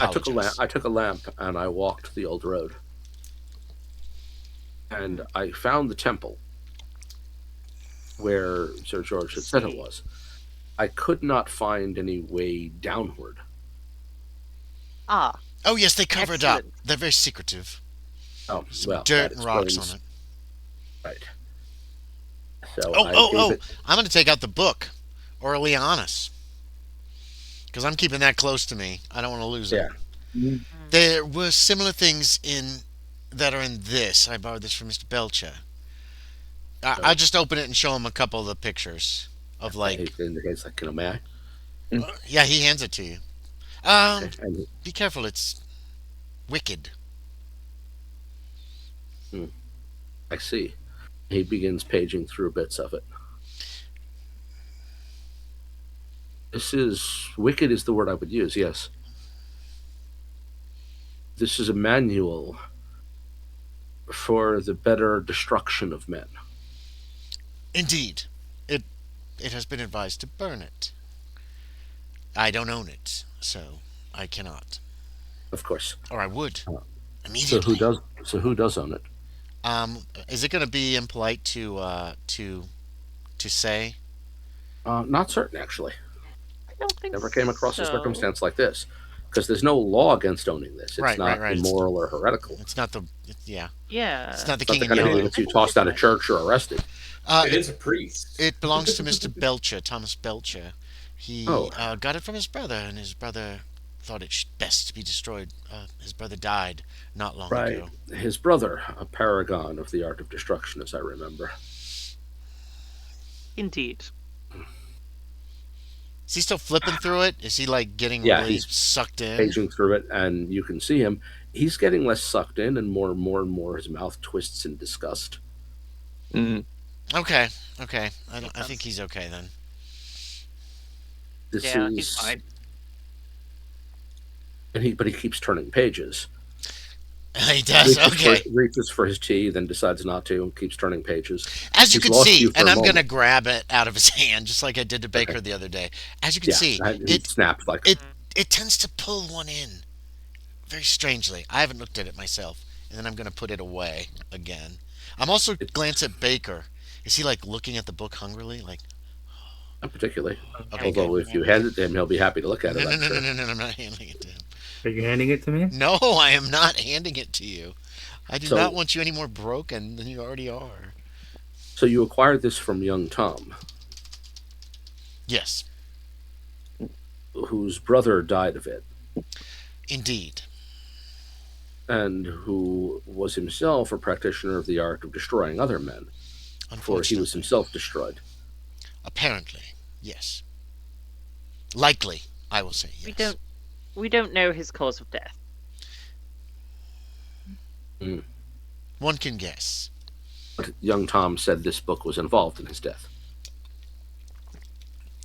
His brother left him To a clarify note. what you said, His brother left him a note saying to destroy it. and yet he did not. Correct. And I believe Assuming, Tom is therefore, also a pugilist.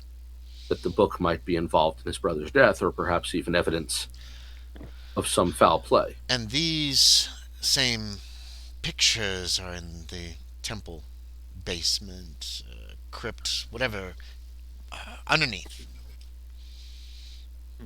Similar ones, very similar. Do you know a good man who knows about demolitions and maybe explosives?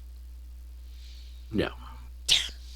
But I have seen these images once before. Oh, Oh. where?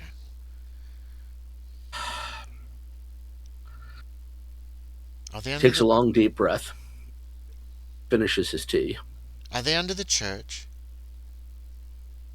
and gives you a little nod as he goes into his desk, unlocks a drawer, God damn.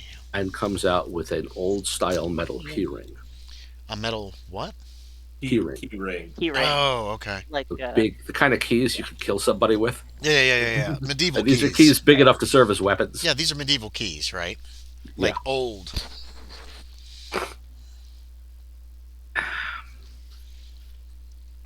One such place, he puts the keys on the table. Here's another. Here we go. He goes and gets the big heavy book Oh, yeah. off the top shelf. Did any of you know anything about the craft of bookmaking? No. I mean, building books, not gambling. Most of you know quite a bit No, about no. gambling. So that kind Like of bookmaking, not the binding. other You're kind. talking about book Yeah. binding. Bookbinding, not No, bookmaking. no. Yeah. Actually, my guy knows quite a bit about bookkeeping. Yeah. Yes, it's true. Yeah. What are the? I know a bit about bookbinding just because of my education, but yeah. I was not. Salt doesn't know. What is the cover made out of? Well, the cover appears to be leather. Actually, for all of you, an education roll might help here. Hello, Oh, education. Jesus. Oh, my education sucks. Oh, I failed it? My Really? education's great. Yes, success. Regular success. 53 out of 65. Holy shit! That's That's an extreme success for me.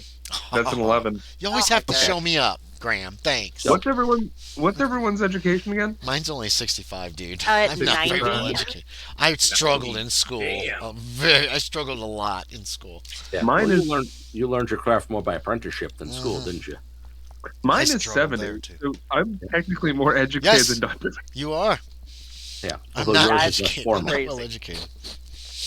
Yeah. Mine Remember, is education also can, formal. can indicate a formal degree. It can also indicate a lot of willingness to experience life and listen to people when they talk. Yeah. Oh, yeah. That was my justification for having more points to spend. Yeah. Also that. In order to survive on the streets of London, I had to. Yeah. You learn, you listen. You learn You to do store away stuff laundry. you need. Excellent. With an extreme success, a couple of things. First off, this is hand sewn, old cured leather, which is to say, this book is probably a genuine medieval artifact. Oh, wow. Two, as he pages through it, you'll notice that the paper, or it's not even paper. It's parchment, isn't it? Primarily parchment. Okay. And it's different. There are different colors, different inks, and different hands. Which is to say, this is a classic monastery text with a whole bunch of different books bound in one set of covers. So you've got probably, based on what you're seeing him page through, you've got probably 15 or 20 sources bound in one set of covers here. What's my regular success give me? It's an old regular book. success will tell you that this is a medieval book with classic multi-part binding. All right. All of you will also, anyone with success will also notice the largest single section is a Latin text illustrated with pictures. That's a copy of the Navigatio Sancti Brendani, The what? the Voyages of St. Brendan, which is probably the best-selling story of the Middle Ages. Yeah, no, true. Never read True it. story. About 100. It's in the real world. About 150 manuscript copies survive. It's one Wow. of the most common texts found in medieval manuscripts. That's not the Bible. Yeah, that's a lot from surviving from medieval era. That's the point. It's an incredibly. That's how we know it was an incredibly popular story. Okay. How many copies of it survive in manuscripts? Some, like Beowulf, for instance, survives in only one manuscript. The Voyages of St. Brendan, we have over 150. There's only like 6 Necronomicons. Well, that's not a thing, but the principle, yeah. So what you've got is a bunch of different stuff here, compiled. For those with a regular success, this was compiled by a monastery. For those with extreme success, you can actually date the various compositions. In other words, you can see that some of this stuff was probably placed in order it was acquired, and you can see where the book was rebound periodically as the monks acquired new material and put it inside these covers. Nice. So they basically collected a whole bunch of stuff. The part that he's oh, sorry, go ahead. How recent does the leather look? Like, is it old leather? The leather is very old and probably goes back to the original binding, which is probably 8th or 9th century. Because any older, they would have used wood. Some cases, yeah. In other cases, it also means that some of these stories were probably added later. Like their copy of the St. Brendan, for instance, is probably 200 or 300 years after the original story. So that was probably acquired locally, and then some monk copied it into this text. Yep. There's also bits of there are pages that are damaged. There's one page where half of the top of the page is taken up with a rant about a cat. I noticed this. I can read the Latin. Yeah, if you read Latin, you'll Salt notice this is read basically Latin? a monk telling the cat to go to hell because the cat keeps stepping on his manuscript. Are there cat prints on the page? No, apparently he Damn. kept pushing the cat off when he was trying to work. Okay, I'm No, not going to that's laugh true- at that. true- I'm going to be True like... story, those things actually exist. Because he's like just moving the pages, so and I see cute. like a glimpse of that goddamn cat is on my pages again, and it's gone. I'm just like, And yes, is it and old yes, Shuck? there is Maybe a it's old medieval Shuck. manuscript. is what I'm thinking. And there is a medieval manuscript with cat footprints on it, where a cat very clearly knocked over the ink and walked across the page. And complaints about cats peeing on the book. That's hilarious. Oh. Don't leave your damn book cats jumping up and ruining the work. No, this happens because monasteries kept cats. Yeah, they're good for getting rid of where, how a cat will jump up in your lap when you're trying to work. They would jump on the books. We are not the first and then just piss all over the place. All right. They didn't neuter their cats, so some male cats got territorial. Oh, sprayed the books. Yeah. And so we get the cases of mugs complaining about male cats spraying them. Oh boy, that's hilarious. Where does he stop? These are all quite real. Mess? I'm drawing from real history here. No, I love that. Quite real. Where does he stop? Wonderful. In all this, you said there were some illustrations too. What he's looking for, though, is what you will recognize very clearly as something drawn from the book you've got. Same kind of like fighting stuff. Okay. The art style is flatter than the one you've seen. Oh, good. In other words, this is a monk reproducing what he saw with his own art skill. But it's very clearly parts of the armor of Mars of the. I just forgot the first word again. Instructions. The instructions of Mars Nodens. Instructions of Mars Nodens. What I wrote down. Yeah, it's very clearly a page from that. You mean this? He says. He stops at this page. That's in the temple, yes. Yeah. But it's also here, isn't it? This particular work, this book here, what you're looking at is what I'm told the gentleman from Oxford have referred to as the Lincolnshire Codex.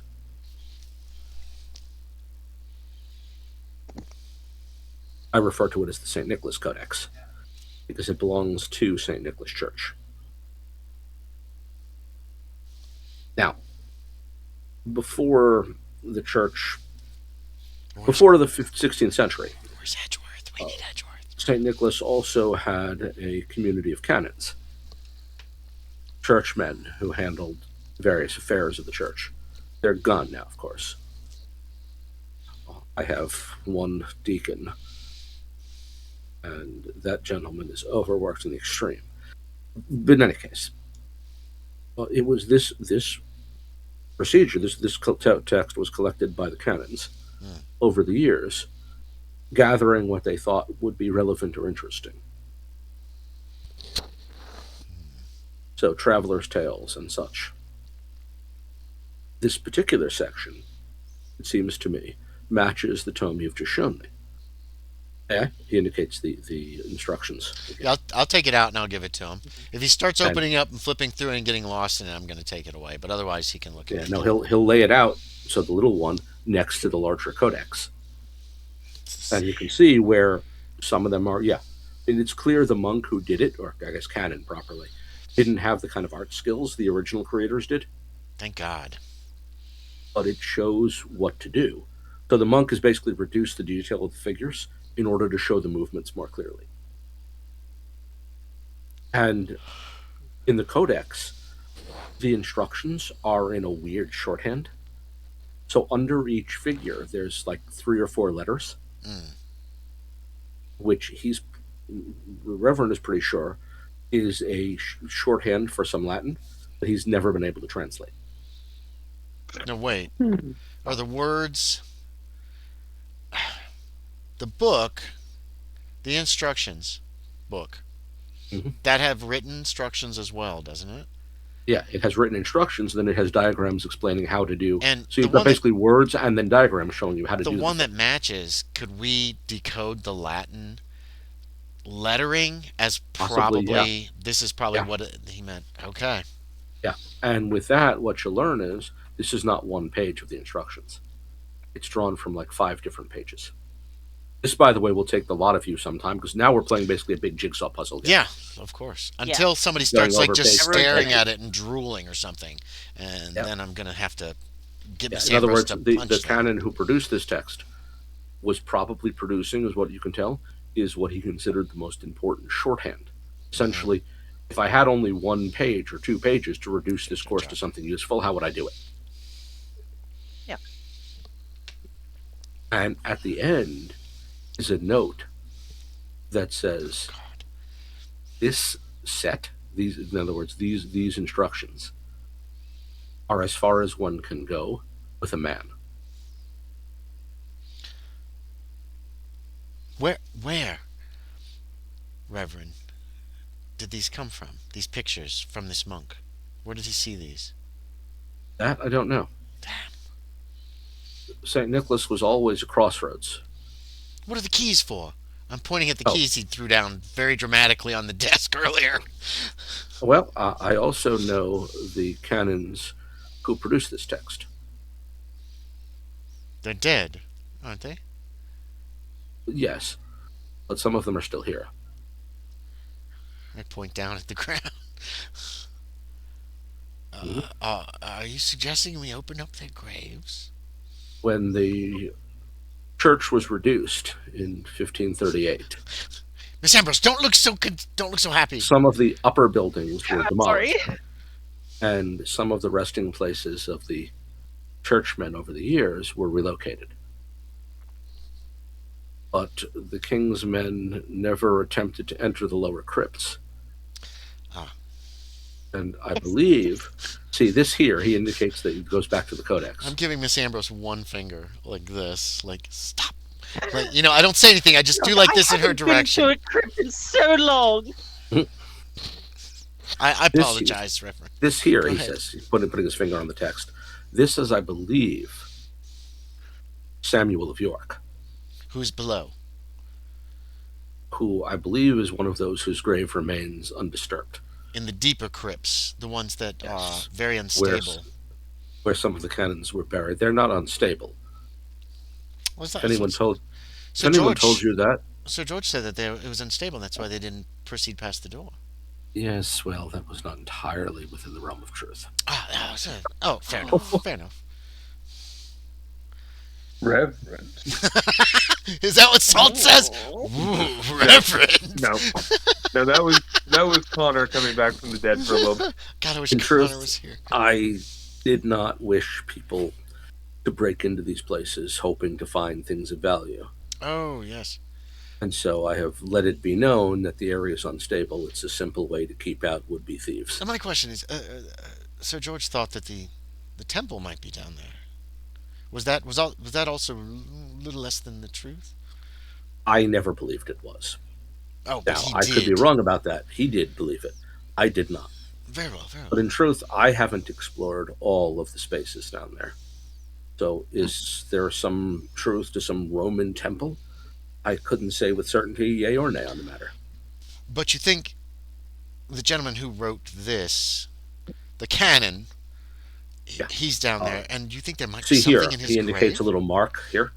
This is the signature of Samuel of York. He is the canon who produced this text, I believe. And there might be something more in his grave? Might have been buried with him, you think? I don't know. Would you I'm be merely willing pointing out the fact that he was, as far as I know, his grave is among those who were undisturbed. He was not buried in the upper crypts. Would you trust us to examine his crypt? To look for... And I gesture towards this big book. Well, you're friends of Sir George, so yes, quite. I would join you myself if I wasn't swamped with refugees of the art of human devastation. He keeps coming up with new metaphors for us. Yeah. He's running out of. Notice he's running out of synonyms. Mm-hmm. Yes, I'm going to buy him a thesaurus. Yeah, he needs one. Are there lanterns here that we could borrow? There's here. What he'll do is he'll open a cabinet and take 2 lamps out. 100 lamps. Okay. So he's got 2 of them. Okay. 100 lamps. You're welcome to make use of these. Oil. Is there extra oil? Somewhere here.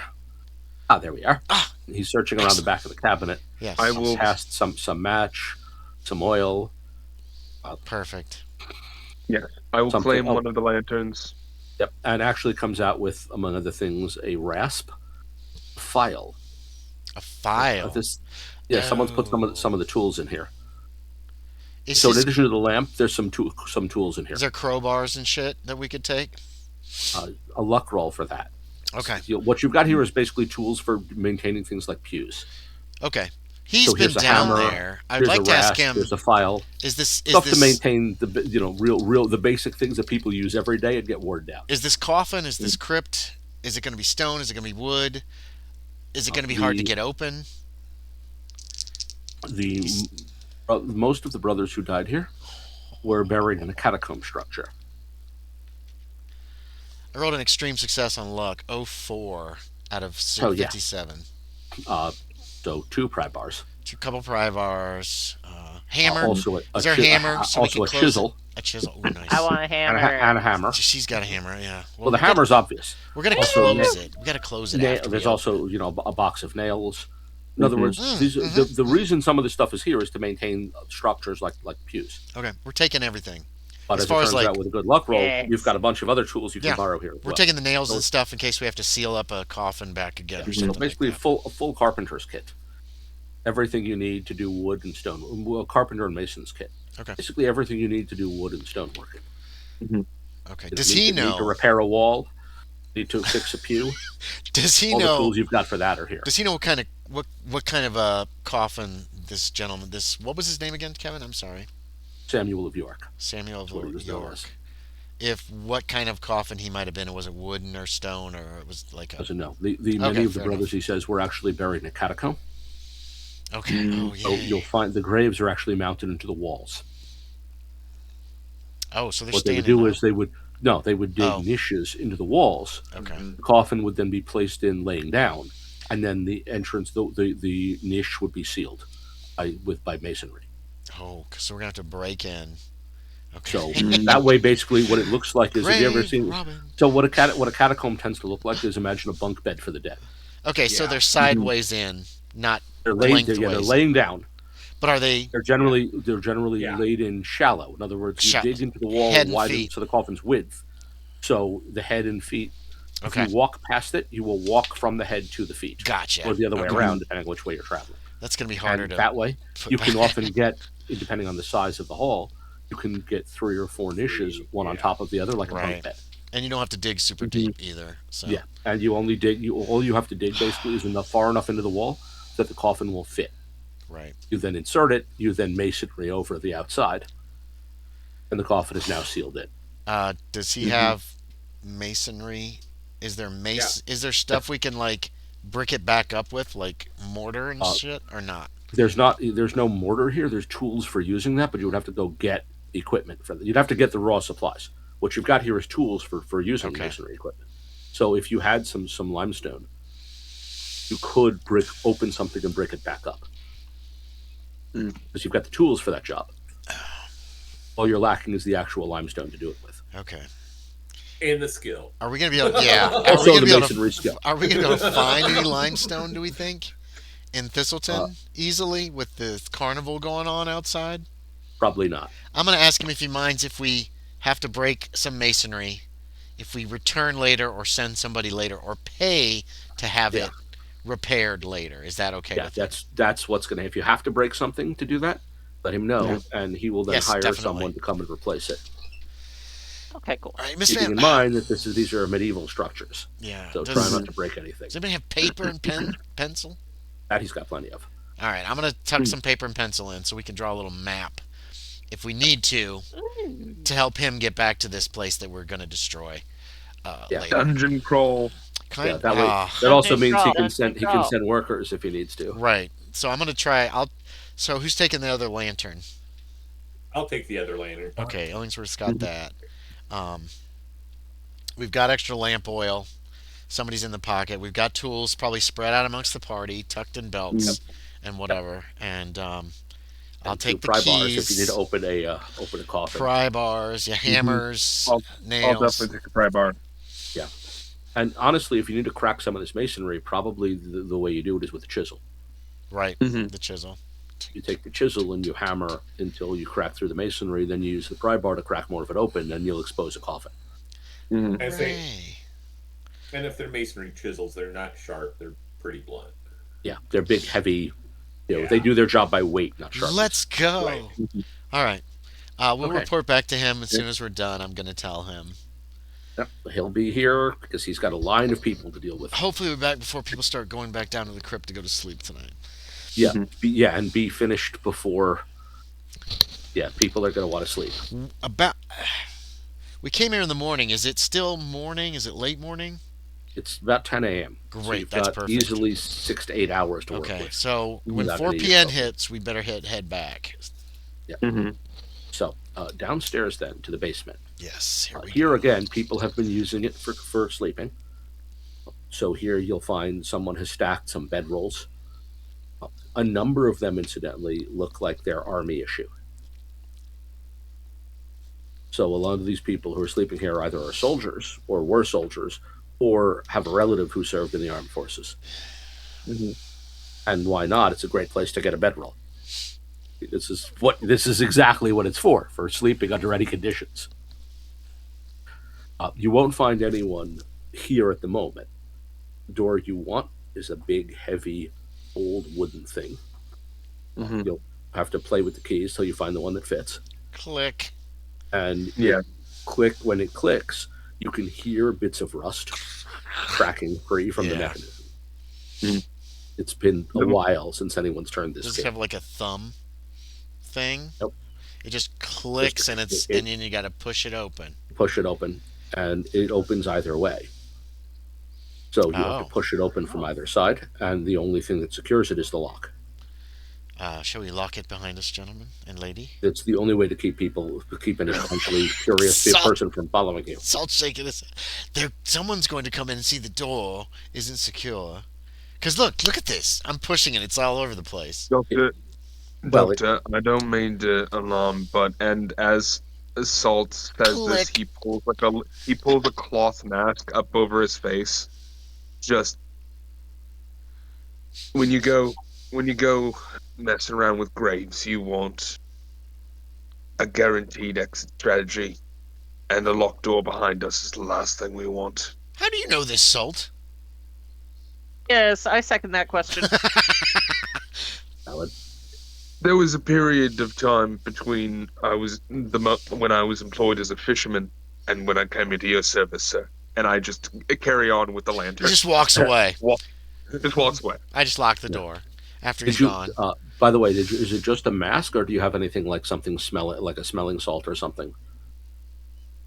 Just the mask at the moment. Just trying to.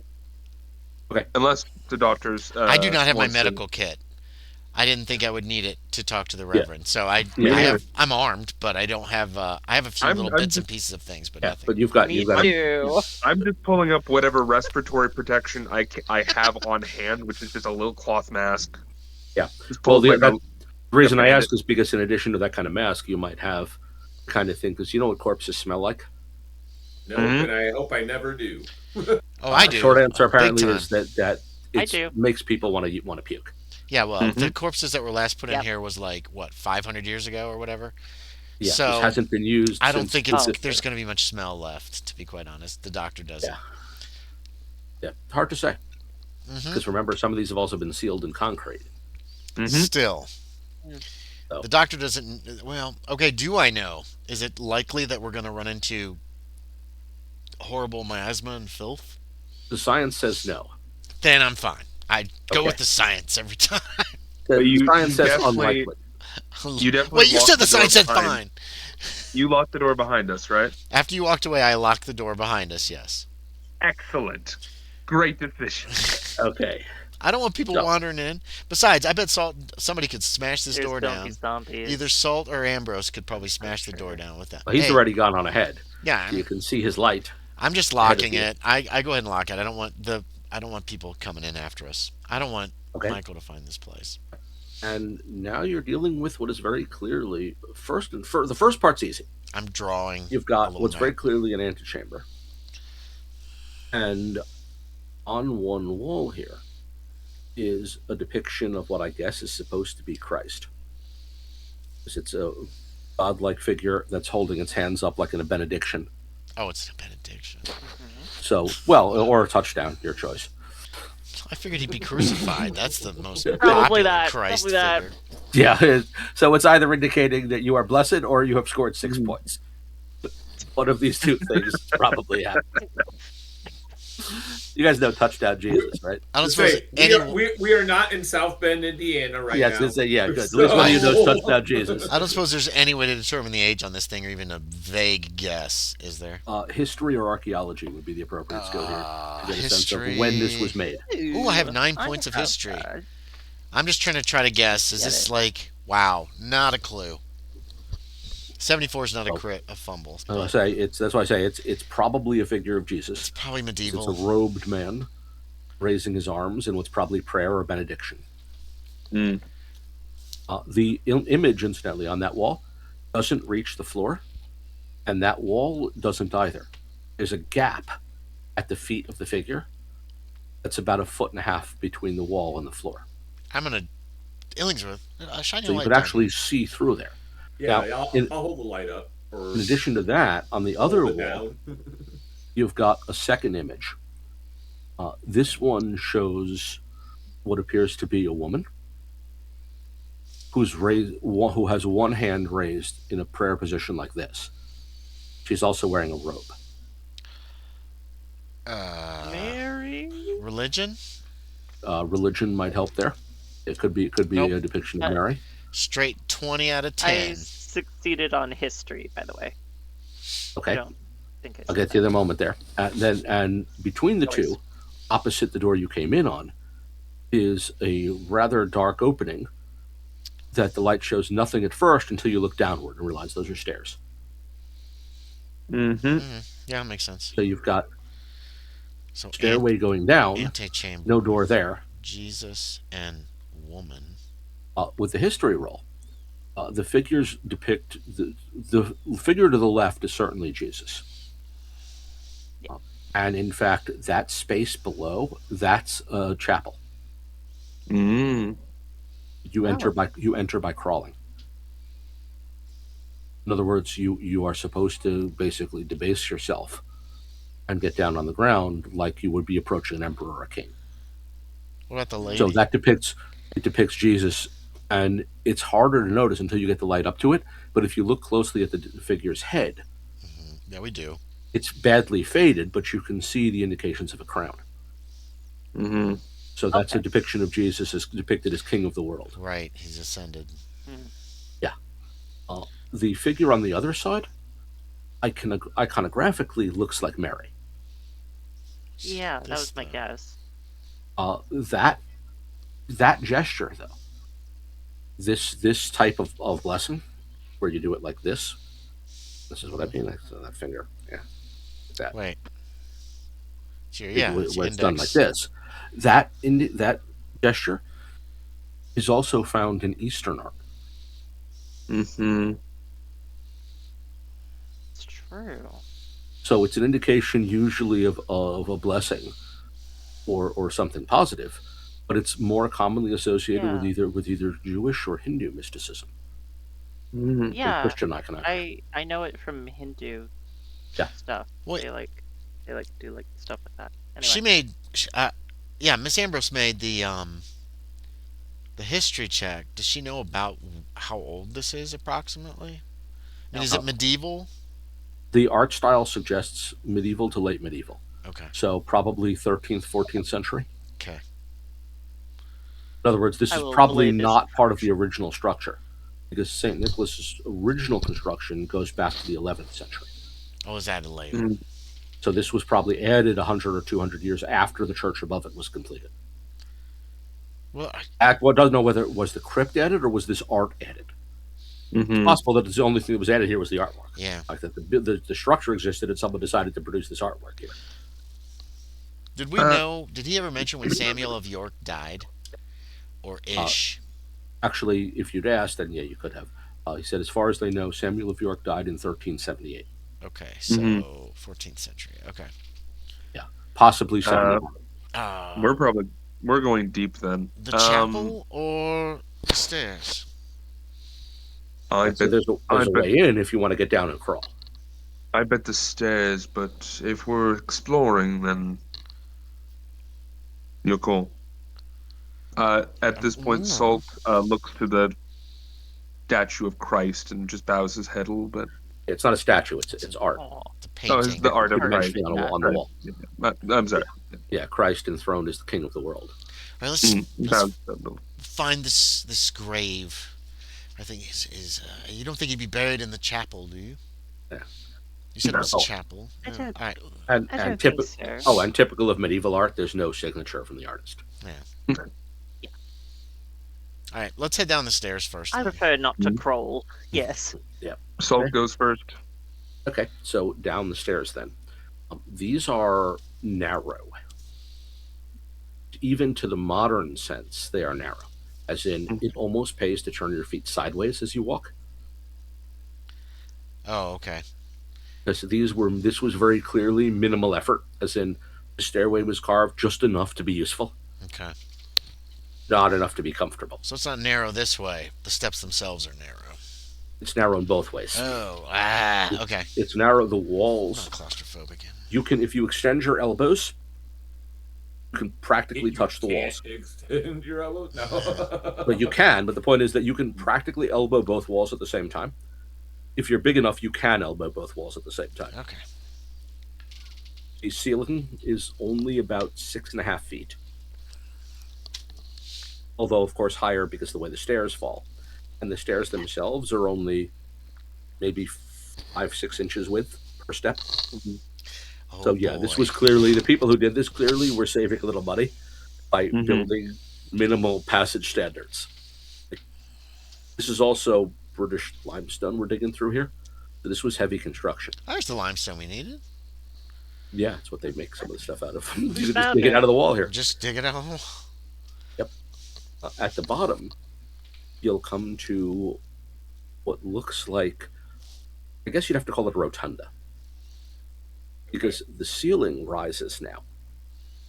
As in, the ceiling here goes pretty much back to almost ground basement level. So you've descended 20 feet, and the ceiling hasn't. Oh, So wow. now the ceiling is 25 feet above you at the top of the rotunda. Like you're probably looking at the floor level of the basement above you there. And from here, a number of narrow passages. Oh dear. This How is a many? catacomb. Yeah, I'm trying to map as best I can, just like counting the number. Yep. And Yeah. oh damn, oh damn. The curious thing is someone has done part of the work for you. Is it chalk marks? Not chalk. It's the same paint used by the artist upstairs, Mm-hmm. with each passageway having a Greek letter attached to it. Oh, drawing those on the map. baby! Those are on the map. No. Yep. So you've got Hall Alpha, Hall Gamma, Hall Delta. How many halls are there? 8. Jesus Christ. Are there 2 in each wall? Are some going back the way we came on either side of the stairway? Yeah, so some are going to carve behind the stairway. Okay. They're not evenly spaced either. Gotcha. Yeah. And the more you're down here, the more it becomes clear. They dug into a natural cave system Oh no. and then hollowed Yep. it out. Okay. They basically dug down to build what was probably going to be originally just a crypt, found caves, and went, okay, Just opportunity. cleaned them up. Let's build a whole Yeah. damn mortuary down here because we can. Oh my god. We should split up. No, we only have 2 lanterns, so we Oh, can't. I was going to say, actually, we have 2 lanterns. That means 2 groups. We could You could we split up could into split 2. up. No! What is the number one rule? We don't. That is a It D&D says rule so much wrong. on D&D. Yes. It's a D&D rule. We're playing Call of Cthulhu. Yeah, it's unlikely Well, that there's like kobolds down here. The problem with splitting up Yeah. is that I Some can't shit. There map. might be, I don't everything. know. There could be. All right. Yeah. It seems highly unlikely there's going to be like 3d6 kobolds lurking around. Yeah. There's an orc Or guarding for a that matter, chest. much of anybody down here. But wouldn't There it could be be a great, zombies. wouldn't it be a great twist if there were 3d6 kobolds down here? Yeah, no. Zombies, yes. Okay. In other words, See? anything, unless there's another exit, anything down here has been down here for a very long time. And it's dead. Exactly. It is quite dead. All right. Now, that assumes, of course, there isn't another exit. somewhere. Mm-hmm. If this is a cave system, it might have an exit somewhere else. Any chance you think? I'm asking this of everyone here. Any chance there might be information on the chapel about where people are buried? I only bring this up in case it'd be easier to find Samuel of York. Where? I don't know. I haven't seen the chapel. I don't know. Reverend Ackley was unaware that there was any catalog Let's indicating split where up. burials were. We didn't, and Reverend Ackley didn't give us a whole lot of information on this place. Like, he's been in here, but he didn't go far. Didn't say if he went to the chapel or anything like that. I'm guessing he came down here. He knows this is here. That there's a catacomb down here. He does not know if there was any, like, say, a catalog of where internments took place. I'm going to suggest we start with the first one here on the right as you come down the steps, and the second one. We go in 2 groups, and whoever's in another group, if someone could draw as best they can some kind of a map, just as best you can. Do you want to start with Alpha? Well, is Alpha like to the right of the steps? Alpha is immediately to the left. It is the first one to the left. Of the steps. Are they going Alpha, Beta, Gamma around that way? Okay, let's do left then. Left or right, either way. Let's do the left. Split up in 2 groups. Take the first 2 corridors. Because you could literally go alphabetically here. Yeah, that works. Take the first 2 corridors. Start to move down them. Look for names. This implies, incidentally, there probably was once a catalog. Oh yes. We need. Could it be in the chapel? You're the one who told us, Miss Ambrose, about the chapel, about the paintings up above. Do you have any idea if they might have kept some kind of a codex, not a codex, a catalog of where people were buried? Do I know of anything like that, Kevin? Would a history roll there help at all? Well, the writing off the previous success of the history roll, the fact that there's letters here implies that there probably was once such a catalog. Okay. Whether it still exists, and if so, where, is a different issue. Well, the only other place chapel might be the place. I think we should explore the chapel. No. I don't want to crawl. No, Miss Ambrose, you can wait in the antechamber. We'll leave a lantern in the antechamber. We're not doing that. With whoever stays in the antechamber. I'm willing to crawl. I'm not wearing the right clothing for this, but that's all right. I'll stay here, and as they're talking, my paranoia is acting up, and I would like to start examining the floor for any clear evidence of disturbance in dust, or if there's, or listening for any noises that shouldn't be there besides, shifting earth. No, Salt. You're not. You're going to come up to the antechamber with us. We'll need 2 lanterns. When you say I'll stay here, well, that's what I immediately say. You can get a quick tracking roll in. Yeah. See if there's any visible evidence that anyone else has been here. You're good. We're going to need 2 lanterns if Miss Ambrose is going to wait in the antechamber. True. We only have 2. Tracking, I guess we should have more. No? Ow. Yes, tracking. Do tracking. Yes, hold on. Failure. I'm trying not to get stabbed by a cat here. Oh, it's inevitable. Fail. I was also going after my headphone cord. So, yep. We're not doing that. That's one reason I like having dogs better. They don't go for things like that as much as cats do. Mm-hmm. I'm a little sorry, go ahead. To cats too. He failed. Failure. Okay, so if there's any evidence you're not seeing it on a quick look. Mm-hmm. So now back to the chapel. We're all going to the antechamber. Miss Ambrose doesn't want to go to the chapel. I'm willing to go and ruin my clothes.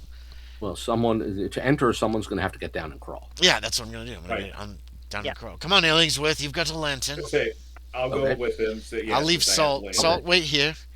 I'm going to leave him with Ambrose. Only one person can pass through at a time. Right. So one of you crawls through. On the other side. Either hand me the lantern. Yep. And the space, by the way, opens up as soon as you're through. Okay, it's so very you can literally, once you crawl through the wall, you can stand right back up. It's not a tunnel. It's just a wall. It's not a tunnel, is what I'm going to kind of say back through the hole, as I hold up and then turn and hold up the lantern to see where I'm at. And you are in what appears to be a small chapel. There's an altar, what is almost certainly an altar set that occupies one wall. Well, needless to say, nobody here. Oh, yeah. The altar itself is a table that once you actually get a look at it, you realize has a hinge. It's intended to open, so there might in fact be something inside. Mr. Illingsworth is next through. You'll see the same thing. Okay. This space is big enough for maybe 6 to 10 people. Anybody else coming? stand comfortably. Beyond that, it would get crowded. And I wouldn't want more than 15 or 16 in here. It would get claustrophobic quickly. I'm not. So a small group of people could gather here. Not a large group. This is not a large space. Does anybody else come through after Illingsworth or not? Okay, and let's go check out. The wall also has more artwork. Oh, a religion roll would help you here. Oh, damn it! My religion sucks. Your religion is Have better fun, than you mine. two. Yep. Hey, you should have come. Fail. No, 58 out of 10 fail. I'm not sure what's being depicted here. What does it look like? Can you tell us that? At one point, there's very clearly something that might be a crucifixion. Okay. Are there 3 crosses? You're only seeing one. Okay. But there's another one that depicts what might be Jesus carrying the cross. Oh, yeah, that makes sense, yeah. So maybe a narrative of the crucifixion, or at least parts of selected samples from the crucifixion. Yeah, it might be like the Jesus' greatest hits. What are they called? The stages of the stages of the cross. Stage of the cross. Yeah. Jesus' greatest hits. Yeah, I don't think greatest hits is crazy. Yeah. Let's go. Okay, I don't think that's okay. We're gonna go to the altar and that hinged lid. We're gonna try to see if we can get it up. The hinged table. Yeah. And if you were wondering if they keep a catalog down here, the answer is yes. This is where it is. Boom. Okay. Because this catalog has the pages. It's a thin text bound in what appears to be metal. Oh, fancy. Weird. And inside, when you open it, the first page is headlined Alpha. Bingo. I wouldn't say bingo. Success. Eureka. And then there are Brilliant. names. Brilliant would be the British term. Yep. All right, let's. Yeah. So this is probably the burial list. Okay. I'll close it back up. Let's take it with. Because I'm gonna take this back to the Reverend. We're gonna close the lid on this thing.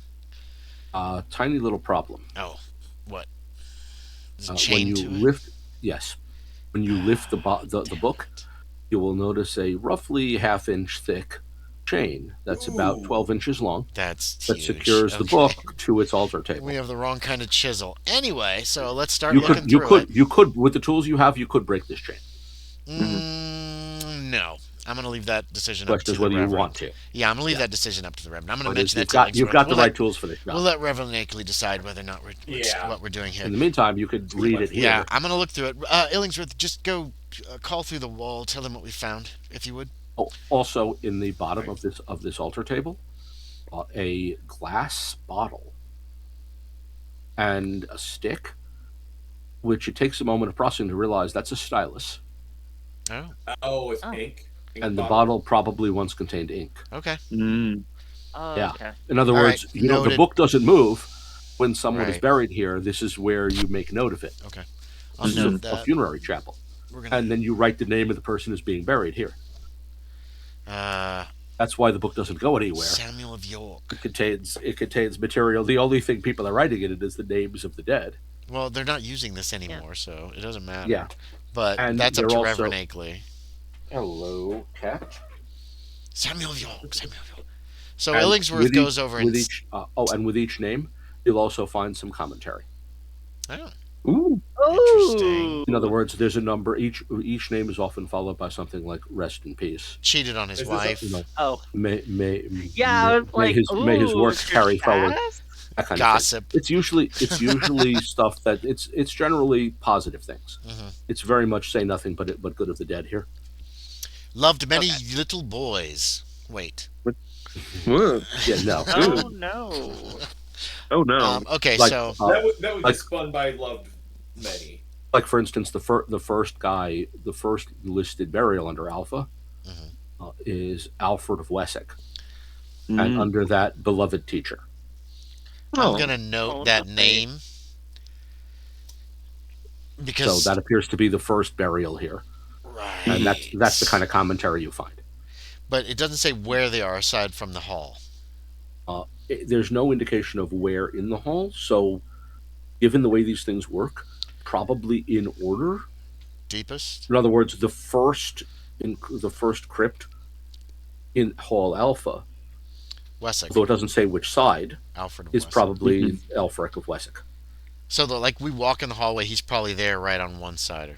Yeah. Okay. And then, Okay. for instance, That's Edmund the Lesser, or Edmund Jr., depending on how you tune Right. the translation, is next. Okay. He must have been easy to I'm fill. gonna note those just to make sure they did it that way. Whether he too. was We small, can check yeah. that. Was a lesser means he was smaller? Doesn't mean junior like he was the second Edmund. Okay. So I sent Oh, no. Illingsworth to tell the others what we found. Okay. I'm gonna while he's doing that, I'm gonna start looking through for see if I can find Samuel of York. Okay. A Mhm. library use roll to cut this time down. Okay. You'll be able to find him eventually, but I know. you may have to page through the whole thing. I don't want to do that.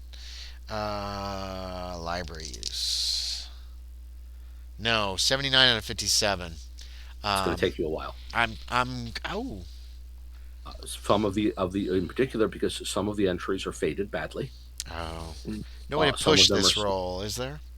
No, not really. It's just okay. You're going to find what you're looking for. It's really just a question of how much stuff you have to page through before you find it. Yeah. How much do I? Because if it's in here, you can't fail to find it. Right.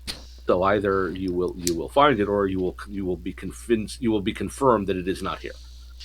One of those two things has to happen. Okay. I just keep paging. You have to page through a lot of pages until you Yeah. get to the one you want. Have to go back. In some cases, the handwriting is tough to read. Okay. So, for instance, is that, and on 2 occasions, you'll find a name that looks like Samuel. It doesn't appear to be your man. Okay.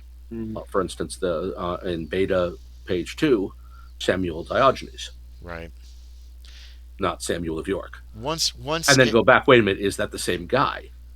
Once Illingsworth is done talking to them, I'm going to gesture him back over so we got 2 sets of eyes on this thing as we're kind of looking. Maybe we can speed up. And of course, you can only look at one page at a time. Is it only written on one side of each page? It's You have to flip it over. Still, 2 sets of eyes are better than one, and there's even that problem. So you knew him. He knew him, for instance, as Samuel of York. Is Samuel Diogenes the same man as Samuel of York? Okay, I'll try to note where approximately the other Samuel is on a piece of paper, just in case we have to come back. Blah blah blah. But that's the point. Is that's also slowing down the process. Yeah. Because the possibility, as the that successful history roll can tell you, that sometimes someone was known by more than one name. Right. Those who buried him might have known him by a different name than the name that the Reverend knew him by. Go, Graham. And you were gonna, while you guys were out there, you were to do something. It's yes. Going to be a while. So while they're in the altar, I've got the other torch still, the other lantern. I am posted up as close as I can to the staircase leading back down that we came up from. Okay. Obviously, I've got campfire blindness after a point because of just the light goes to a certain point and then it's just dark. Yeah. But you can see anyone coming up once they enter the light. Yeah. But can I just, as I'm standing there, close my eyes and listen? Just you're try welcome, to shut off. You make a listen roll. Yeah. We're being very quiet in the chapel.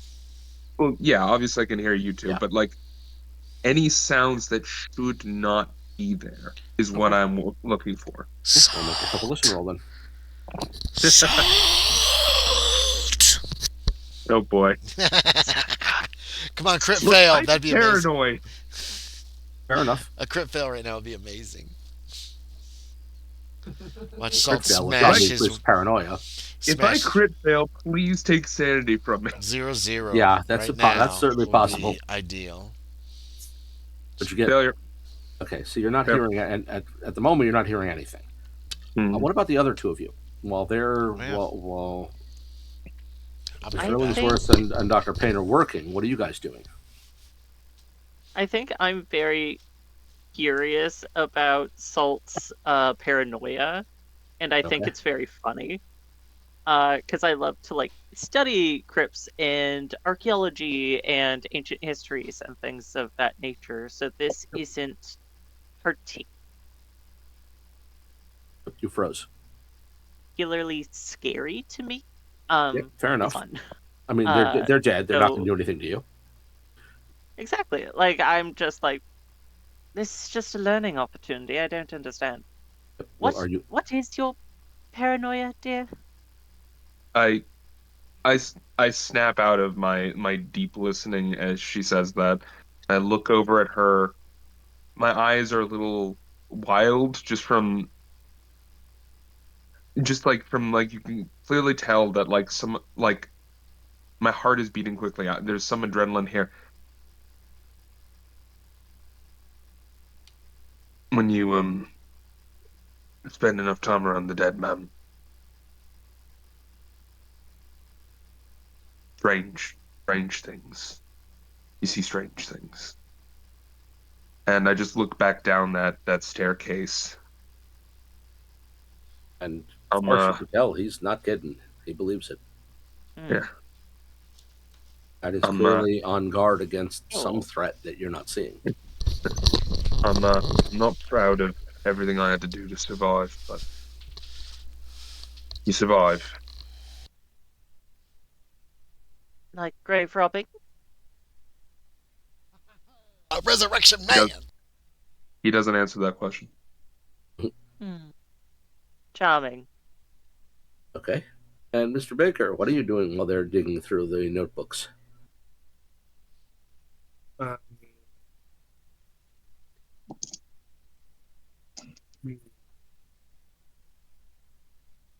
Oh, Josh? Yeah, so I'm here. He said He's something. here. Too good to crawl. I'll crawl. Well, are you going in to see the chapel as well then? Yeah. Oh, sweet. Okay. Religion. Well, then you can also make a religion and then a library use roll. Yes. Religion. Religion. That was my religion. Also, Illingsworth did kind of say through the whole what we had found, like the paintings on the walls and stuff. Yeah. So I don't know if anybody else wanted to join us or not. Holy shit. Success. Yep. I got a 9. Hey. For which one? Oh Religion my or library God. use? For religion, I have a 10. Check it. Okay. Well, one, you get to check it off. Get it, girl. Right. And two, your suspicion about the idea that these are the stations of the cross has some validity to it.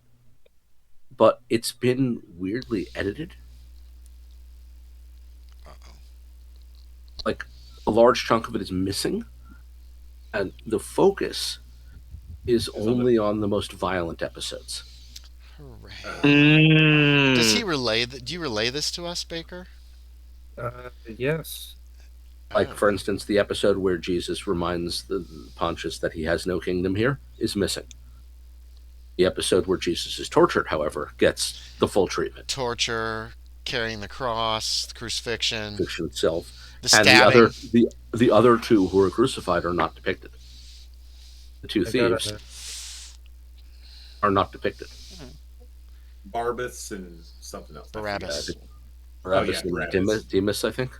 What? Yeah, they don't have names in the original Bible. They actually were given names later. Oh, I didn't. But they're usually depicted as also being crucified that day. What do you think that means, Baker? So there's a focus here on violence.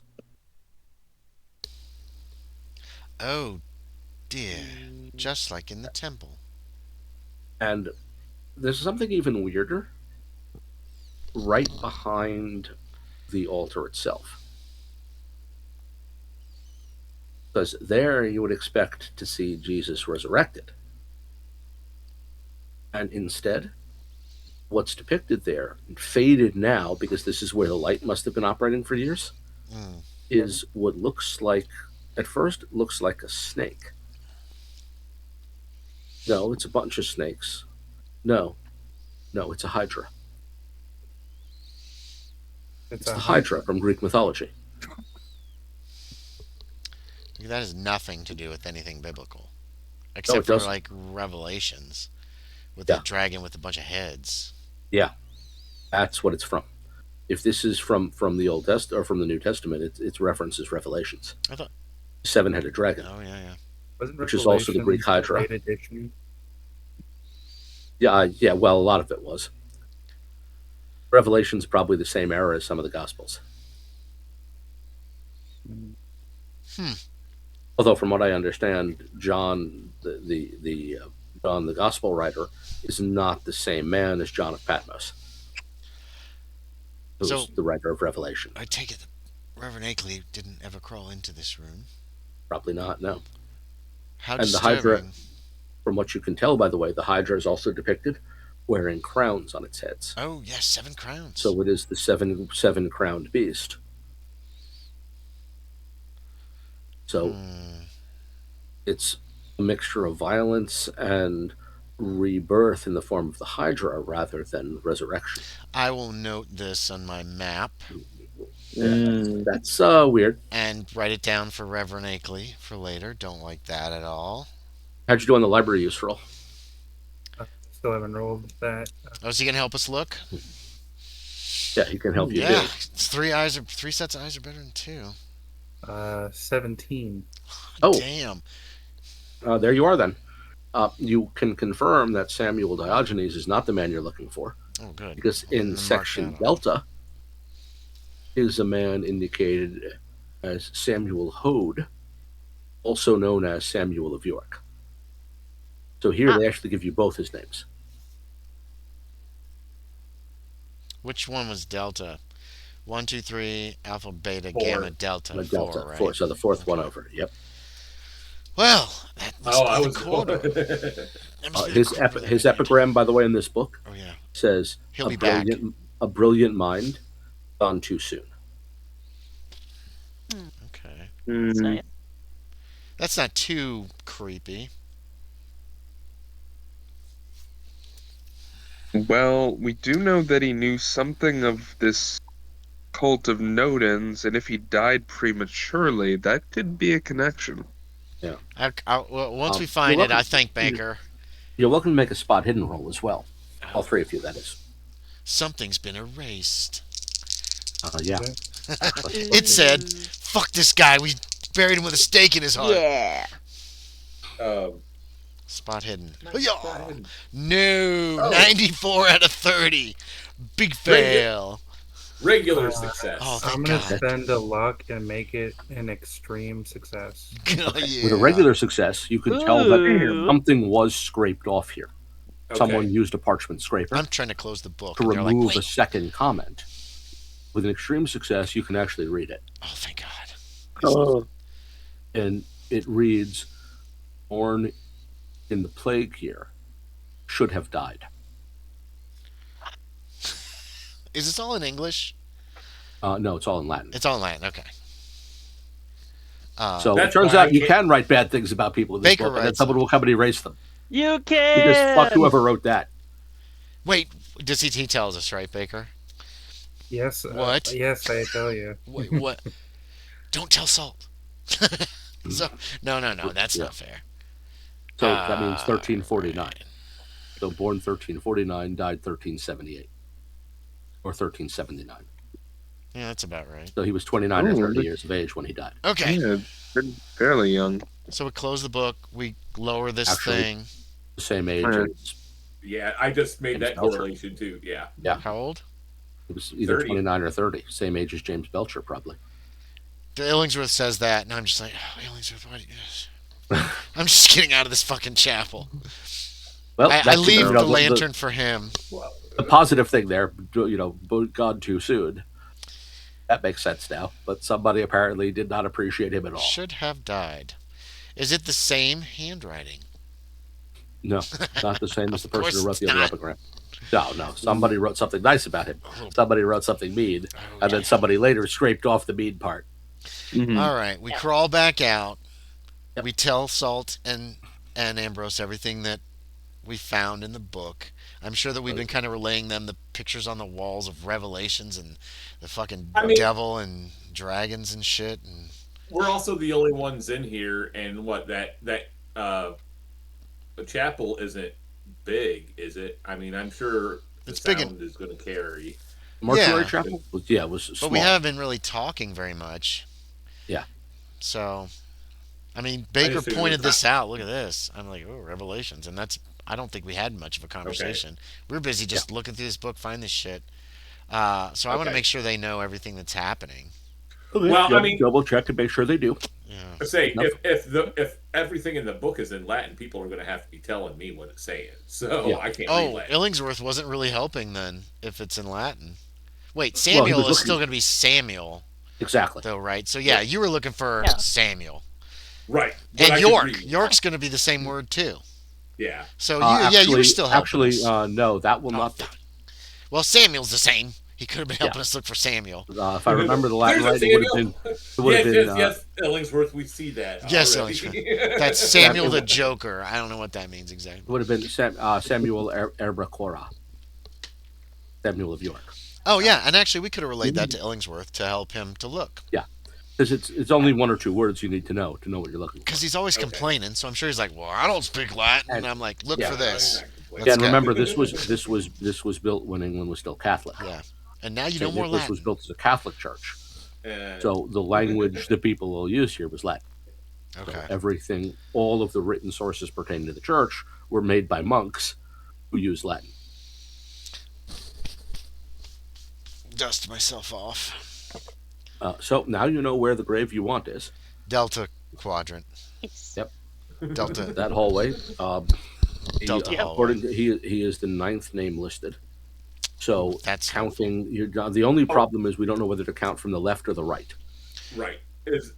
And so when we start heading into those corridors, I want to try to pay attention, like if there's any sort of markings on, like as we enter Hold on. like the crypt. Are there markings? Are the crypts marked at all? They are not. Okay, hold on. Okay. I got the first two names. Let's look at Alpha and see which side they start on, right or left. I remembered the Alfred and the other Well, fella. they're not. The point is they're not listed. But there is a way to tell which one was done earlier. Does any of you know anything about masonry or construction? Nope. No. Actually, archaeology would be really the appropriate. Salt? Wait, I do not. Maybe. Salt has intimated that he knows about digging up graves. So, which one didn't have an archaeology roll? Which one of these looks older to you, Salt? Well, that's actually how to do it. That's what I'm asking Salt. He knows about grave robbing. Yeah. Which one looks older? So any of you have archaeology or any kind of that knowledge? I don't say that. Okay. No, we're not sure. No, I got so 68. ninth, and they're on both sides. It's either going to be left or right. 2, 4, 6, 8. The 5th set. It's going to be the 5th set, one side or the other. Well, correct. Earlier than that, because there's 3 internments per side per stack. Right. They fucking 3. Okay, so it's a going to second be either the top. It's going to be either the top or the bottom of either the 3rd on your left or the 3rd on your right. So you've now narrowed it down to 4 potential places. Right, and nothing has labels down here at all, right? They just sealed them up. Okay, so we have 4. Okay. So you got four good options. Do they count from the top or the bottom? Do they count from the left or the right? Good question. Start top left, because monks Latin is written left to right, top to bottom. Right. So given that these people understand hierarchy like that, assume that they actually laid out their graves the same way they would lay out their writing map. Before we start busting these things out, let's wander down that corridor maybe 20, 30 more feet. Okay. Just to see what there is down here, and then before coming back to where we think he's actually buried. At the end of Hall Delta, it does actually end. The hall the ceiling begins to slope inward, as in you're running out of the natural area of the cave. Gotcha. And there's, at the point where it gets to the point where you really can't go any further, there's a stone bench. Okay. Any idea why there would be a stone bench? There's also, on the bench itself, you can see the remnants of what probably was candle wax. Okay. As in someone burned a candle here. Okay, still. Any idea why, except for just illumination, as they probably interred the last people in this corridor? Visiting site, maybe? Yes. A place where someone who comes to visit the grave would sit. Interesting. Okay. Funeral gardens have that sometimes. Strange, still. Cemeteries do too. Was it a thing to like light a candle in prayer at this time period, or is that something that it's a mixture of probably prayer and actually seeing where you're going? I don't think. Yeah. What are you saying, Salt? Were you saying something? Yeah. You generally, well, this was less Salt and me, and more just thinking. You generally visit the dead you knew in life, not dead you don't know. Yeah. So this bench would have been more in use in the years after the death of the people who were buried here. Can we tell how comparatively? That would also be archaeology would help there too. God darn it, Ambrose. Yeah, this would be an archaeology as well. I extremely failed curious. last time. I don't know. Let me borrow that lantern for a moment. Yeah, no good way to tell. Try again. No. I'd like to go back out into the main chamber and go down alpha, beta, gamma, and just walk down gamma corridor. Is there a similar bench at the end? Gamma ends with a larger space, and there are 2 benches. More wax there? Wax there as well, yeah. Okay, and then I come back and I just basically tell them exactly what I saw. It's a larger space, there's 2 benches, and there's wax there as well. So obviously... You are also, incidentally, welcome to make a spot hidden roll, those of you who are examining the bench. I'm not really examining it. The others have a moment to do so while you go check what's in the next one. Well, you'll see 2 paired benches. I'm just seeing if it's similar. Yeah. That is a hard success. Yes. So, yeah, probably places for people to sit to visit the dead. Yeah. Like you do in a cemetery or a memorial garden. Who had a success there? I had a success. Graham had a regular success. Regular, okay. The regular success, hard. You won't notice something initially, but the hard success you will. Behind the bench, where the ground slopes down to where they meet, basically someone shoved something in there. This is when I'm gone. Boom! Explosion. What? It's a little statue. You're in the next hallway over, though. If there's an explosion, you die too. Yeah. I'm gonna put the lantern on top or on the floor so it gives me enough light to work by, and I'm going to crouch down. I'm going to reach in and try and grab at whatever has been wedged in there. Yeah, it's not wedged. It looks like it was actually maybe rolled or tossed. Oh. It's hard to reach. Oh, God, it's a little fighting guy. Like you have to basically get down on your stomach and sort of reach with your arm and then hook it. And you actually, so far down there, you actually have to eventually grab the hammer and basically hook it with the back of the hammer to pull it to you, or a pry bar. Yeah, in other words, you'll need to extend your reach. He definitely had a pry bar in order to secure it. And what you've got is a small statue. It's honestly, it looks a bit like a doll more than a statue. And it depicts what appears to be some kind of a warrior. No! It has something written on it. Oh, God. Nodens loves Mars. Does any of you know any, actually, not archaeology, a history roll would help here to what this thing is. I will try. Tell me when I get back. Yeah, you're looking over my shoulder. I'm not there. And anyone who has any enough points in Latin can read what's written on it. Yeah. Nope. Success. If they show it to me, I do have Latin.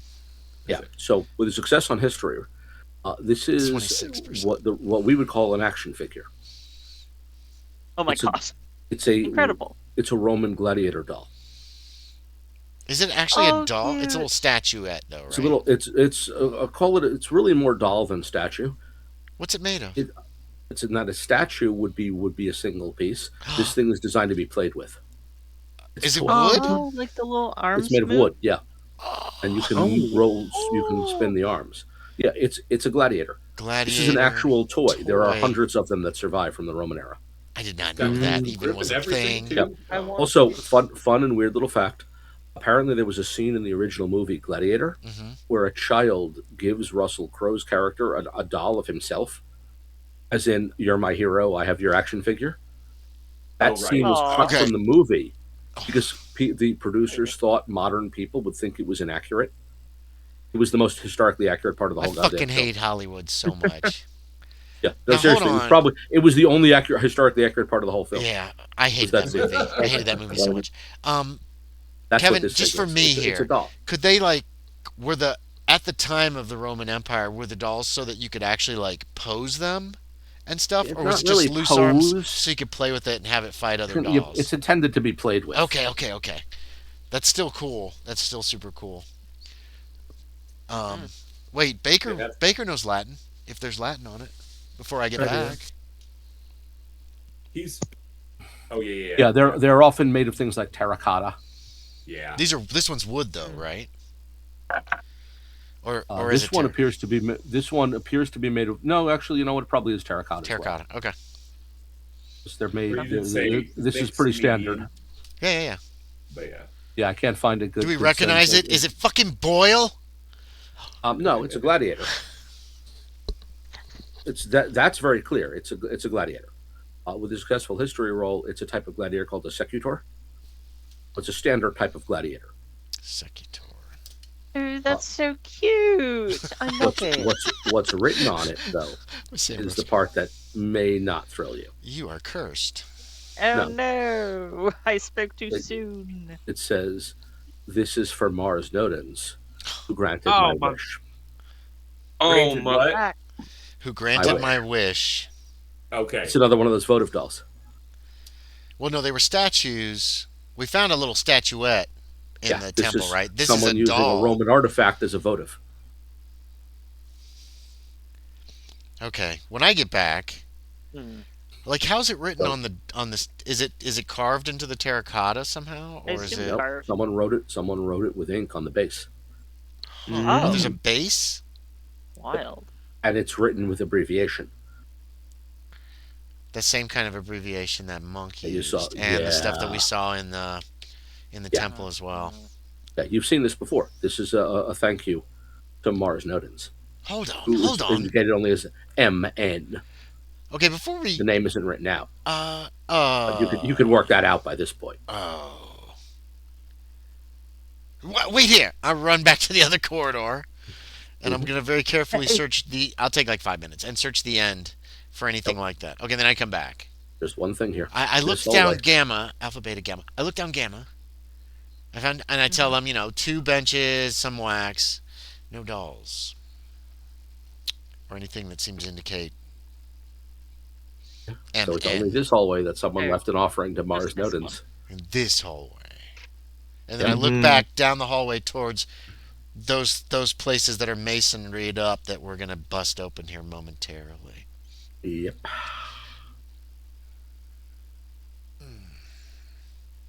Who's got the doll? Salt's got the doll. Salt, you keeping the doll? What are you doing with the doll, Salt? Damn good question. You put it in your pocket. Is he a new friend? I'm going to sit the doll down on the bench. That's probably a good idea for now. Cute. Okay. No. When she says cute, I say no. Not cute. Bad. Cute. Bad. Opposite of cute. Right? Gotcha. Good. Miss Ambrose, okay, I understand your joy at life. It's actually quite refreshing. But the world is filled with horrible, terrible, evil things. Okay. So one more thing then, and it's because it's after 11 and we want to wrap things up. Yeah.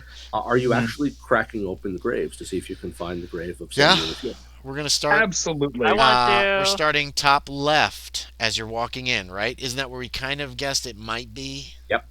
Third should be third row. It's either top left or bottom left. Side. So we're going to start top. Let's start top left.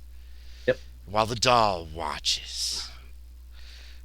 Okay. The doll. I'm assuming we've got one lantern, like probably at the entrance of the corridor on the floor, and the other lantern's probably on the bench, so the whole area is well illuminated. Next to the doll, yes. Not on the doll. Everything's illuminated, and Conrad, Salt can lead the assault. Okay. I say that. Oh, Salt, you can lead the assault. Oh, yeah. And because you seem most familiar with this kind of thing, and then we'll all pitch in as much as we can. So get the chisel, crack it open, and it doesn't take long. Masonry is actually pretty thin. And on the other side is what is clearly a coffin. Is it wooden? It's made of wood. Okay. It's simple. You can, once you've cracked enough of the masonry, you can slide it out if you want to. Yeah, everybody put hands on it, except maybe Miss Ambrose, at least in the men's thinking of this. But actually, she should really help because she's super strong. Yeah. I'm one of the strongest of you. Yes. This is like quite true. Miss Ambrose is If I'm being left out, I'm like, No, I'm not leaving you out. I'm hoping you're going to pitch in. All right, so get this thing out, and once you have it further out, you can actually see it does have a plaque on it. Oh. That in Latin says Samuel of York. Aha. Yay! Do we This is get your it all map. the way out and like put it on the Did it. floor? We Is did that the that the plan? best- That's the plan. Yeah. Is that Probably the the best. If you're way? going to open it, that's probably the best way to Okay, do it. let's do that. Get it all the way out of the shelf and set it down on the floor. Before we open this up, though, Salt is going to stop and just Do I notice Take a this? moment. just a little bit of paranoia before we open it up. I'm gonna knock on the coffin lid because this is not.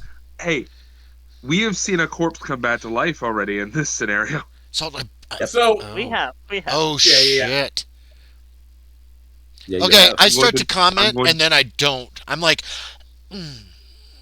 Knock, Okay. and then I put my Knock. hand in my pocket where my gun is. knock. And then everybody gets to make a sanity roll. Damn it! Is he knocked back? Oh, Okay, Wait, what? let's find out. Everybody gets to make a sanity roll. Now, the nice thing is you Yeah. won't lose much if you succeed because you were kind of ready for this. I 20. failed. I failed. Fail. Not real bad. I'm shooting the Ooh, coffin if I lose. Hella a lot. fail. 98. God damn it, Salt! Why did you do that? Jesus. I wasn't expecting this. You were gonna find out either way. Also, I critically failed. Oh no! Those who succeed will lose nothing. You were kind of prepared for this. Did anybody succeed? Those How'd you who do, Baker? fail- I I succeeded. got 98. Those who fail Baker will lose crit failed 4. Oh, that hurts. Was Yeah, 98 that a crit failure? Is your I crit failed. I got 100. Okay. Baker? Is your sanity above 50 or above? My sanity is 54. It's not a So- crit fail. You did not have a Yeah, crit so you fail. lose 4. So first off, but Mr. Salt did. So you're the one who knocked. Not Now, good. have you looked Yep. have you looked at the book? Have you seen the I've- instructions of Mars? I've not looked at the book. Wait. I saw the interior of the room. He and Ambrose looked at the pictures. I looked at the mural. inside the You were temple. there. Yeah. And that's enough to know this is not a fight you win. So Salt knocks, and then from inside, the knock is echoed. And he is fucking gone. Salt just runs. I start running. The lamp crashes. Oh fuck! He knocks over the other lamp on his way. Wait, who had whoa, the whoa, other lamp? whoa! One Who- lamp who was had- sitting on the bench. One lamp was in the corridor. Yep. So the bench lamp should still be fine. Yeah. Okay. Oh, thank that's right. God. Nobody had that one. Good. No, thank God for that. Yep. But I do break one as I start Yeah. running. You dump the one over, and it shatters on the floor. And there's that. And so you've only got the one at the end of the hall. Right. And as he breaks out of here, there's the distinctive crack of a very short punch pushing the lid outward. Is it not nailed down? Oh, it was. I'm running. I'm running. I'm That's out. where we'll leave things off. You fuck for you, this. Kevin. You son of a bitch. Door. I'm going for the fucking lantern. Listen, if we're gonna get people, if people are watching and streaming, then goddamn it, give them a cliffhanger to work We with. got a couple. Okay. I knew it's going to be zombies.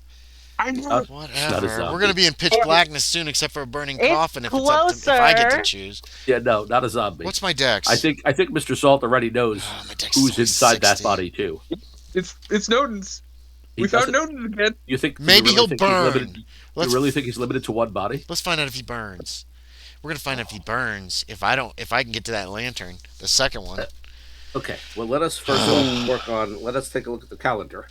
Oh Because my we have some goodness. holidays coming. Calendar's a mess. The calendar is indeed a mess. Okay, so Phone is next in the other room. Wednesday will be the Santa Trap Yep. with Soren and Frog Dog. I will probably be out of town for that anyway. Right. The Wednesday And then after that is New Year's Eve. New Year's Eve. I'm not sure what I'm doing, but something Party. probably. I have no plans, but yeah, I didn't schedule Wednesday anything. after that is the 7th. That's Down Darker Trails. We've already set that one up. Okay. The 7th. So the 14th. We is have that the 14th. Is that work? Does that work for people? Works for me. Probably. Graham? 14th works for Soren? me. All right, I'm going to note it. Regency Cthulhu on the 14th. Man, that's a long time. Yeah, I know. Wow. It's almost a month. A month for a cliffhanger. God damn it. I know. It's a heck of a cliffhanger. Yeah, I know. December's crazy. So, short version. Shit! This note is limited to one body.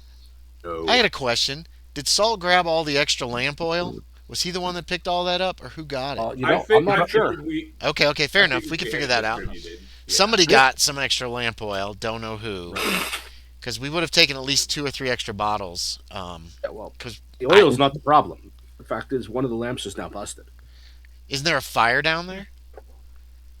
You get a little bit of fire. Yeah. Except what oil got spattered, so not much. No. Okay, fair enough. The truth is, you're also, of course, not that far from the surface. It's not like you're going to be. Door's locked. I locked the door. The other problem is the door is locked. I bet that door ain't about that to find strong. out the hard way. I bet Salt will kick that fucking thing down pretty fast. Yeah, I'm going to. Yeah, I guess we'll find that out. Wow. Okay, well, we'll find that out next time. Oh, Graham, thank you so much for knocking. To be quiet. Yeah, let's say goodnight. Let's end the stream. Thanks for watching. Anybody who's still out there, appreciate you. Good And night, everybody.